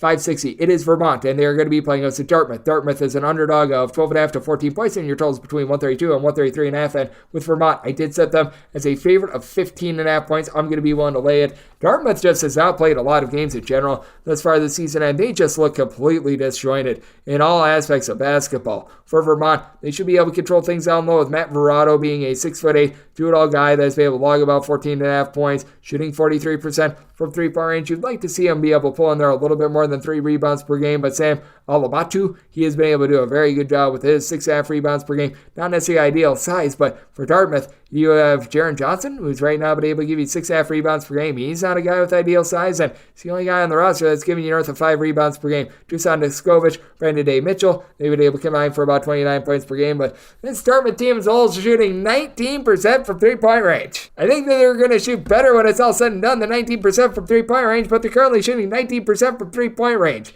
You've got Dame Edelkuhn, who last season was very solid for the team, 14 points per game. He's unfortunately not loyal to Chicago. It feels like it's that way time and time again for Dartmouth. They do bring back some of their guys from the last few seasons that have been able to be nice contributors, but without Ryan Cornish really doling out the ball, it has left this offense just being really without a floor general. They were playing quite a bit faster last season. They've had to slow down, and they just have not been able to make that transition. I don't think that Dartmouth does their part with this total, as I do think that Vermont, they're certainly going to be efficient on offense. They've been one of the top teams in the country in terms of points scored on a per possession basis the last few seasons, and Dartmouth has not been, to say the least. This is a spot where I did set Dartmouth as an underdog of 15.5 points, so I'm going to be one to lay it with Vermont, and semi-total 131.5, so here at 132 or higher, diving in on the under to go along with Vermont. 306-561, 306-562. Drexel is on the road facing off against Lafayette. Lafayette is an underdog of 6 to 7 points, and your totals between 123 and 124.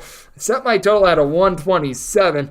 I think we've run a little bit too low, as this is a Lafayette team that is playing quite a bit faster than they did a season ago. A season ago, they were in the bottom 30 in terms of total possessions per game. Lafayette this year is actually playing at more of a middle tempo. They're just not getting anything to drop whatsoever. And for Drexel, I did set them as a 5-point favorite because I do think that Amari Williams is going to be the best player out there on the floor. A season ago, 14 points, 8 boards, about 2 blocks, a steal and a half per contest. Just really able to stuff the stat sheet, while Justin Moore over the last 2 seasons has been able to give you about 3.5 to 4 assists per contest. But this is a Drexel team that they really do struggle from 3-point range. And for Lafayette, the one thing that this team does is they're able to keep things relatively snug, and they do keep things close to the vest. Meanwhile, you've got a Drexel team that they just have a little bit of a tough time knocking down shots, as they themselves have been shooting less than 33% from 3-point range to begin the season. For Lafayette, it without question has been a rough start to the season for them, but I do think that they are going to be able to get online a little bit more in this spot against the Drexel team that is probably going to be able to hold it down quite well defensively, but they do have some holes with regards to having Amari Williams just be their designated rebounder, with Justin Vanderbond, a 7-footer, starting to step up, 9.5 points, 5 boards, 2.5 blocks per game. I do think that that's going to make life a little bit more difficult for Drexel, make them force things a little bit more to the outside. You've got Kyle Jenkins, who's been able to give you about 9 points per contest, along with Devin Hines as well, and Devin Hines, he's going to need to give you a little bit more than 31% 3-point shooting, but both Jenkins and Hines are both able to give you 4+ rebounds per game. And as a matter of fact, for Lafayette, each have your top 4 scorers averaging more than 4 rebounds per game thus far this season for this Lafayette bunch. The 14.5 turnovers per game, that is something that they've got to work on, but they've been able to generate 8 steals per game as well. And they face off against a Drexel team that's one of the worst in the country at being able to generate turnovers, only getting about 4.5 steals per game, which I think is going to be to the advantage of Lafayette. So I did set my line at 5. I'm going to be willing to take the points with Lafayette at home, with them catching between 6 and 7. And did set my total 127. Even if you do have a low-scoring slog, I think that this game is going to be close enough to where you have the team that's trailing fouling late. So going to be taking a look at the over and the points with Lafayette. 306-563, 306-564. Old Dominion plays us at Radford. Radford is an underdog of 1.5 to 2 points, and your totals between 134 and 135.5. I said Radford as a 2-point favorite, so I'm going to be looking at Radford outright on the money line. With this Radford squad, it's a bunch that they do a very good job in their backcourt, front court, right now leaving a little bit of something to be desired other than Justin Archer. Archer has been able to do a good job with 8+ rebounds per game. Would like to see maybe someone else be able to step up with the rebounding a little bit, but Keenan Giles has been amazing in this backcourt. He's been able to log about 16.5 points per game as he, along with Deontay Smith, throw in there Brian Antoine. These 3 guys have been able to combine for about 4 steals per game. Antoine has been your main 3-point shooter at a little bit over 40% from 3. And then when it comes to Smith, he's just Mr. Do-It-All. Daquan Smith, 13.5 points, 3.5 boards, 2 assists per contest. It is a bunch that also gets a little bit of something with about 8 points per game out of Truth Harris as well. Very great name. He's come up from the non-Division I level, and he's been able to make some nice contributions. Flip side for Old Dominion, it's all about the Chauncey Jenkins show, who's been able to do a nice job throwing in there 17 points, 5 boards, 2.5 assists per game. But for Old Dominion, they themselves do have some liabilities with regards to turning it over a little bit over 12 times per game. They've been able to get about 8.5 rebounds, 13.5 points per game out of Tyrone Williams. Want to see a little bit more out of RJ Blakeney, though. He's the team's number 5 scorer as of right now. Comes in from Dayton, where he was able to see some nice minutes over there. This team is a little bit liable down low. Dereco Williams has dealt with a little bit of injury, and when he has been out there, he's been able to give you about 4.3 rebounds per game, but he gives you a relatively no scoring at all. So he's been dealing with quite a bit thus far this season. And you got back out there on the floor Jason Wade, who, I mean, this guy has battled a ton. He's been in college basketball for seemingly an eon, but he just has never been able to get back to his 11 point per game form that he had during the 2019-20 season. He's averaging 1.2 points and about 2 boards per contest. Has been solid on the defensive side of things, and both of these teams are get up in your grill, gritty defensive teams that they don't necessarily play super up-tempo, but I do think that Justin Archer is going to be able to match up with Tyrone Williams, and having that big 3 in the Radford backcourt, I think is greater than having Chauncey Jenkins. So I did set Radford as a 2-point favorite, looking at them outright on the money line, made my total of 130, so diving in on the under to go along with Radford outright. 306-565, 306-566. Coastal Carolina plays host to USC Upstate. USC Upstate finds themselves as an underdog of 1 to 2 points, and your total is 146 or 146.5, and with Upstate, I did set them as a underdog underdog of 3.5 points. I'm going to be one to lay with Coastal Carolina. Now, with Coastal Carolina, the defense has been leaving a lot to be desired thus far this season, but I do think that they're going to be able to get a little bit more down low. They face off against a USC Upstate team that really doesn't have that guy that's able to pound the glass. Amir Langlis has been able to give you about 6.5 rebounds per game since coming in from West Virginia, but Janika Ojiako, he comes in from George Mason. He's been able to do a solid job with a block, 11 points, about 8.5 rebounds per game. Coastal Carolina did lose Isam Mustafa, who's a pretty versatile big man from a season ago, but the team still has been able to shoot in the mid-30s from three-point range. You've been able to get really good contributions out of Kevin Easley, who's paired up well with Jacob Meyer. Meyer, along with Easley, have been able to combine for about 26.5 points per game. Easley has been able to shoot about 31% from three. Meyer about 37.5% from distance, with having for Coastal Carolina, they're over top for scorers. Also chip in their 1.2 steals per game or greater. You've got a USC Upstate team that's going to be looking to Trey Bordeaux to really help out this offense. He's been able to generate about 14 points per game from three-point range, shoots in the neighborhood about 36.5% from the outside, but you really have a big three with Langlis along with Bordeaux, and then Justin Bailey is able to chip in there 12.5 points per game. After that, it is a pretty dramatic fall off in terms of this offense, and you really don't have a lot of size with the USC Upstate, so I do think that this is going to be a case where Coastal Carolina tries to win from within, and you've got completely opposite tempos. Coastal Carolina right now playing at one of the quickest paces in all of college basketball. USC Upstate playing at one of the slowest paces in all of college basketball. I do think that things get slowed down. I do think that a Coastal Carolina team that thus far has been pretty brutal with their defense, 290th in the country in terms of points allowed on a per possession basis, but had to play against a bunch of very good offensive teams in their multi-team event on South Carolina about a week and a half ago. It's going to be a buckle down. So looking at the under and going to be one to lay up to 3 with Coastal Carolina, 306-567, 306-568. It is Queens, and they're going to be playing against Gardner Webb. Gardner Webb finds themselves as 1.5 to 2 point road favorites. Their totals between 142.5 and 143.5. Set Queens as a 4-point favorite. I'm going to be looking at them outright on the money line. If Gardner Webb gets a lead, can they keep it with their free throw shooting is a big question that you need to ask. Gardner Webb last season, a bottom 30 team in terms of overall free throw shooting percentage, and thus far this season, the team is shooting a paltry 63.5% at the free throw line, with each of your top 3 scorers shooting less than 66% at the free throw line, and 4 of your top 5. Now, that's an issue to have, and last season, this team was able to do a very good job with shot blocking with guys like Lufile Lucille, Latrell Reed, guys like this, and now you don't have that shot blocking that you had season ago. The team as a whole is averaging about 2.5 blocks per contest. You have been able to get about 14 points per game out of Julian Soormo. He's been able to do a nice job of swarming the ball in the backcourt all season long. DQ Nicholas is able to give you about 3 assists per game, but for Queens, you've got to love the guys that you have returning from last season because they're still awaiting Gavin Raines, their top rebounder, to return, but AJ McKee along with BJ McLaurin have been really your main guys down low to be able to contribute, have combined about 11 rebounds per game. McKee is your top scorer, 17.5 points per game, and McLaurin shoots about 38% from 3. All in all, Queens only shooting about 29% from 3. That should be ticking upward, and then you've got a little bit of a do-it-all guy with about 16 points, 6 boards, 4.5 assists in Dion Albury, who's been very valuable for this team.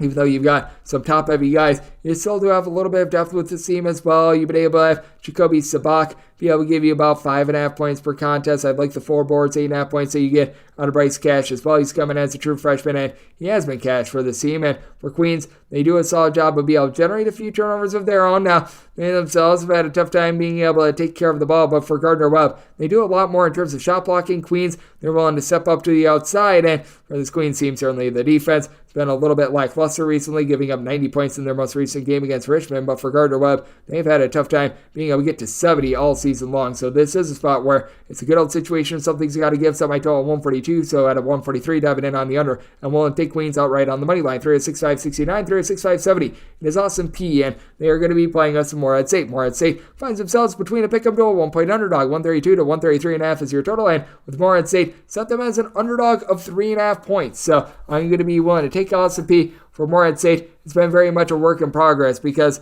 they lose their top scorer, Mark Freeman, before the season even starts, and they've been trying to mix and match ever since then. For Austin P, it is a just complete overhauling from what you saw at Northwestern State, because for Austin P, they bring in Corey Gibson, that coach, and he brings with him the top 2 scorers as of right now, DeMarcus Sharp along with Jamari Black. Sharp has been sharp. 19 points, 5.5 assists, 3 steals, 8 rebounds. He has not made a 3 all season long after shooting north of 50% from distance, so a season ago. Meanwhile, Jamari Black has been doing a lot more from the outside. 12 points, 4 boards, shooting north of 37% from the outside for OSP. They have not been able to get a ton down low, but this has also been a Wright St team that's been in transition without having Alex Gross from a season ago. Now, you have been able to have one guy rise to the forefront in 16 points, 8 boards. Riley Minks, he's been able to do a really solid job with his overall versatility. Comes in from the non-Division I level, and he's been terrific. Jordan Lathan, who's been in college basketball for like 17 years, he's been able to chip in there 10 points per game as well. As he and Drew Thelwell have been able to combine for about 37% from 3.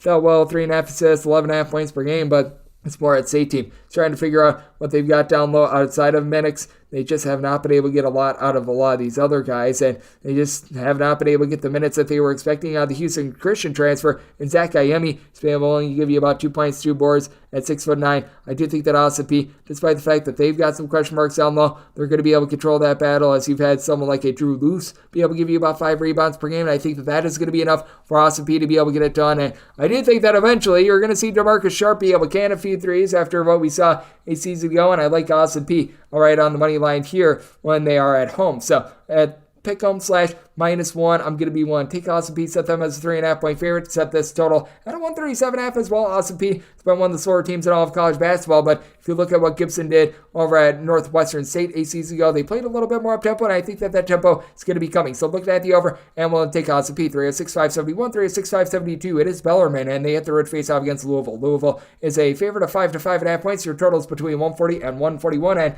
with Louisville, set them as a 5-point favorite. At 5.5 or more, going to be willing to take the points with old Bellarmine.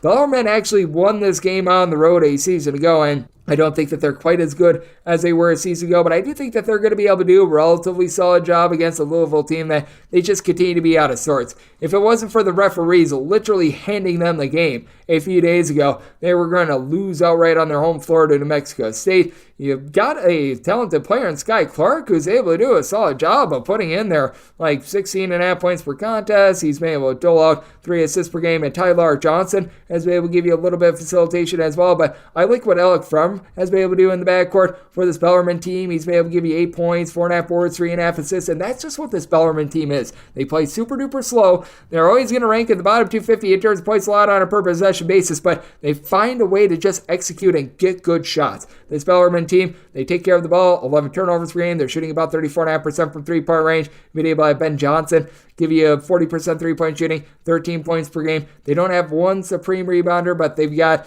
a trio of guys who've been able to give you at least 4.3 rebounds per game. I do think that you're going to be able to get a little bit more moving forward as well. Down low out of Mr. Langdon Hatton, who's been able to give you about 5 boards. He's 6'10", comes in from the non-Division I rank, so I do think that he's going to be able to make some contributions. Brandon Huntley Hatfield should be the best rebounder in this game for Louisville with about 9 rebounds per game, but this is a little bit of a case of big brother, little brother, because Bellarmine is based out there in the city of Louisville. They've got a big chip on their shoulder once again. Got a Louisville team that's only shooting 28% for 3, 13 turnovers per game. I think that Bellarmine gets this game played at their pace, but I do think that they're going to be able to execute offensively. So now with this total going from the 142 opener down to 140, I'm going to be taking a look at the overset by total 141, and with Bellarmine, won't take anything north of 5 with them. 306-573, 306-574. Alabama A&M plays us to Tennessee State. Tennessee State is a favorite of 7 to 7.5 points with your total 149.5, and with Tennessee State, I did set them as a favorite of 9.5 points. I'm going to be willing to lay the number with Tennessee State. This team just has way more weapons with having Christian Brown back.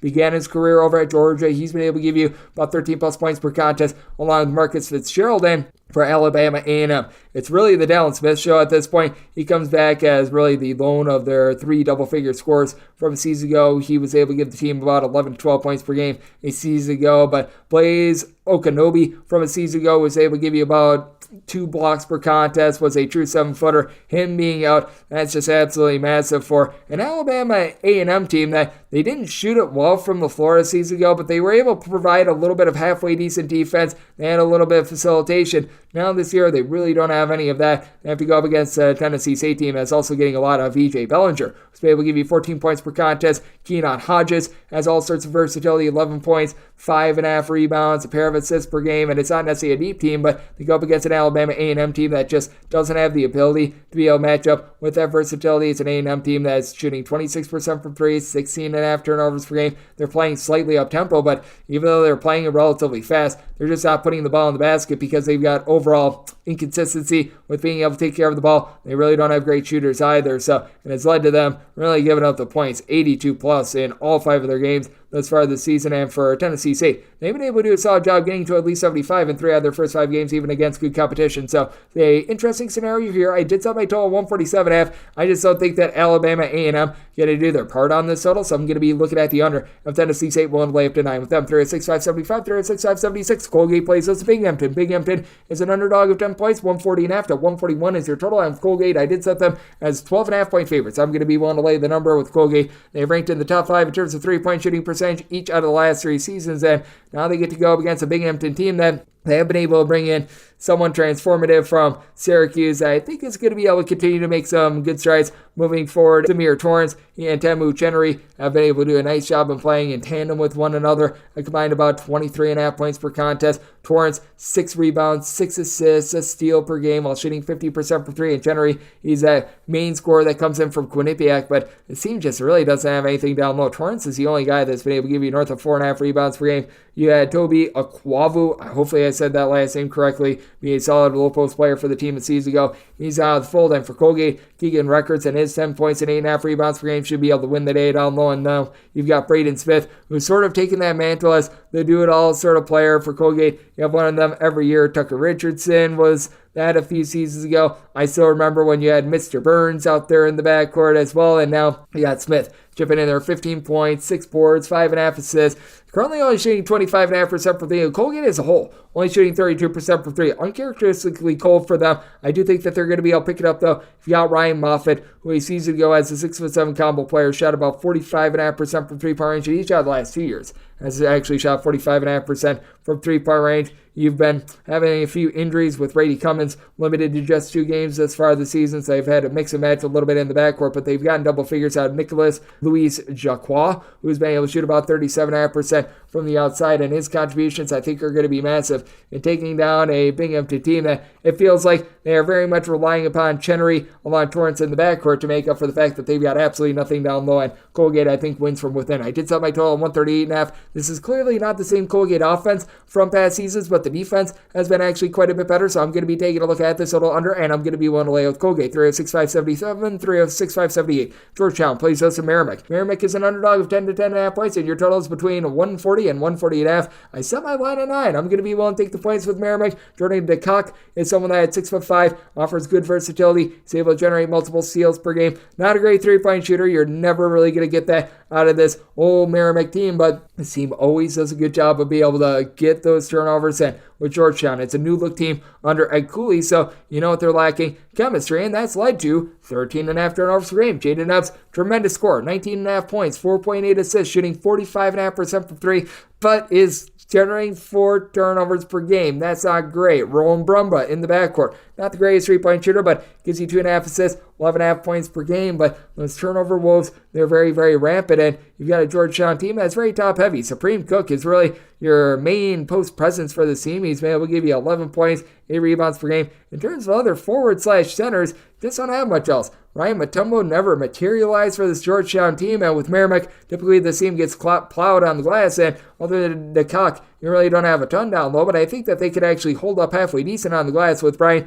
Ataminu, who comes in from old Sugar Land, Texas, being able to generate about 5.5 rebounds, and he shot 40% from 3. Merrimack, they're currently shooting 25.5% from the outside. They're, once again, not a great 3-point shooting team, but I think that that'll improve a little bit. And what else has been improved is this team in the backcourt with Adam Clark with 3 steals per contest. Not a guy that really lights it up from 3-point range, but is someone that has been able to give you 12-plus points in 4 of the last 5 games. I do think that with this Merrimack team, they're going to be able to hold in there against a Georgetown team that just, quite frankly, has been sloppy and is very much a work in progress. Meanwhile, we've seen Merrimack be able to do a solid job winning on the road against Maine with the cock being injured, and it's a Merrimack team that time and time again, they step up with their defense. They're playing a little bit faster this year, but so willing to take the under, set my total 139, and willing to take the 10 with Merrimack. 306-579, 306-580. Iowa plays Western North Florida. North Florida is an underdog of 23.5 to 24.5 points. Your totals between 164 and 165.5. And did set my total 157.5. Diving in on the under. Got an Iowa team that's gotten to at least 75 points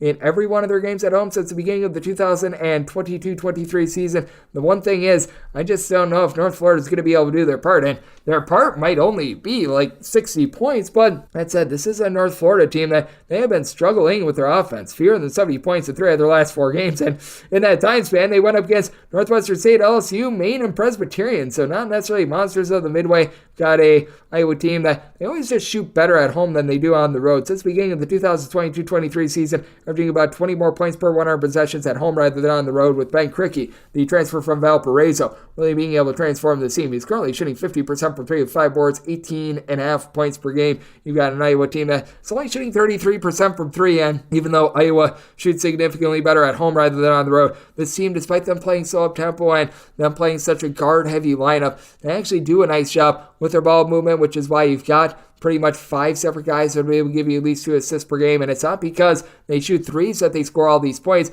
It's because they do a nice job with their assist-to-turnover ratio and just flowing the offense. Meanwhile, with this North Florida team, you're looking at Dorian James trying to be able to step up. He's been able to give the team about 9.5 points per contest thus far this season, but not a lot of three-point shooting out of him. Jake Vanderheischen, who comes over from Bucknell, he stands right around 6'9". He's shooting 45% from 3, and to the credit of North Florida, they shoot north of 80% at the free throw line. And it's a case where North Florida has been going a little bit more slowly. You've been able to get a little bit more as well out of Chaz Lanier, who's been able to give you 16 points, a little bit over a steal per contest. And I do think that North Florida can slow things down just a little bit more, and I think that that'll do just enough to keep them within this number. I set my line at 23.5, so at 24.5, taking the points with North Florida. Set my total at 157.5, so also diving under 306, 581, 306, 582. Texas A&M Corpus Christi, it's the road face out against UTEP. UTEP is at 13.5 to a 14.5 point favorite. Totals between 145 and 145.5, and I did set my total at a 144. Diving in on the under. UTEP is a relatively mid-tempo team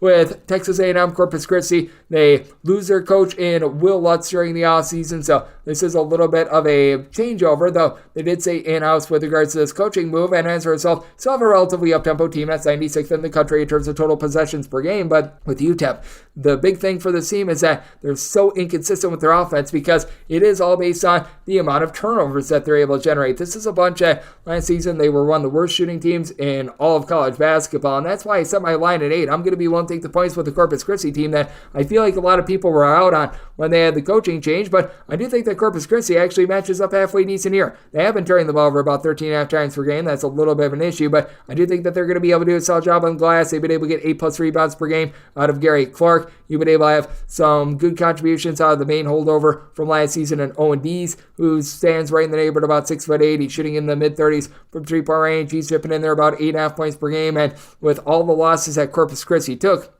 what I like about them is that they're not trying to be able to reconfigure everything with 1 or 2 guys. They're doing it by committee. You've got Marion Humphrey, who's been able to give you 3.5 assists per game. Dane Prim, he comes over after he was a solid player over at Northwestern State. He's going to be able to help out on the glass and for this UTEP team. Then you've got Kevin Kalu, who's been able to give you about 6.5 rebounds per game. Calvin Solomon, he also does a good job as a shifty 6'6" guy, as he, along with Otis Frazier, have been able to combine for about 20 points, 7.5 boards per contest. And it's a UTEP team that is generating 12 steals per game, but also shooting against D1 competition, less than 27% from 3-point range. They just have no rhyme or reason with their offense. If they're not pickpocketing, they're really not getting things to go. And I do think that Corpus Christi going to be able to buckle down a little bit more here. I think that they're going to be able to do a nice job on the glass. Fully recognize that they had a terrible multi-team event out there in Northern Kentucky, but I do think that they bounce back here against a UTEP team that has very much been having their issues on offense shooting as well. So I set my total at 144, diving in on the under, and I'm willing to take the points with Corpus Christi, and we're wrap things up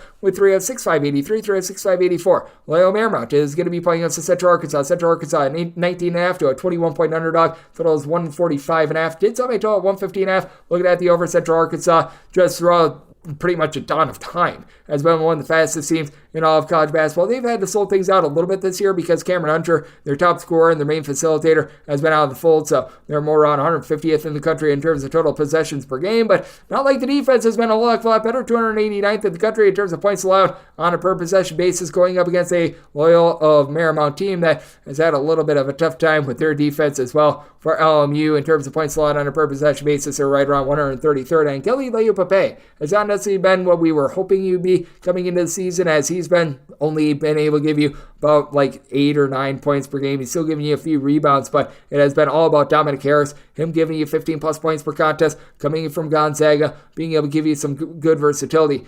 And then for Central Arkansas, well, they wait to be able to get Hunter back in the fold. It's been Elias Cato who's really had to take over the offense, and he's been able to do a relatively okay job. He's been able to chip in there north of 12.5 points per contest. He's been able to give out a few assists per game, as Jonas Kasparu has actually been the main facilitator with about 6.5 assists per game, but he has been turning the ball over 4 times per contest as well. Central Arkansas as a whole, about 13.5 turnovers per game. You've been able to get a little bit of production with about 5.8 rebounds per game out of Cato, and then you've got Javion Guy King, who's been able to give you 6 rebounds per game as well, but for the Mount, you should have Lars Steeman, the 7-footer from Cal, be able to control things, and Justice Hill has always been a very good and just sure-handed point guard. He comes over from Murray State and LSU, 3.5 assists to just 2 turnovers per game, right now launching at a 45% clip from 3, and for LMU, each of your top 3 scorers, Hill along with Harris, throw in there Justin Wright. I mean, all these guys are currently shooting north of 42% from 3-point range. It's a LMU team that's able to go about 8 or so deep with guys averaging 8+ points per contest. So many weapons for a Central Arkansas team that's having a tough time defending. So did set my total at 150.5, looking at the over, and with Loyola Marymount, want to lay up to 21 with them, and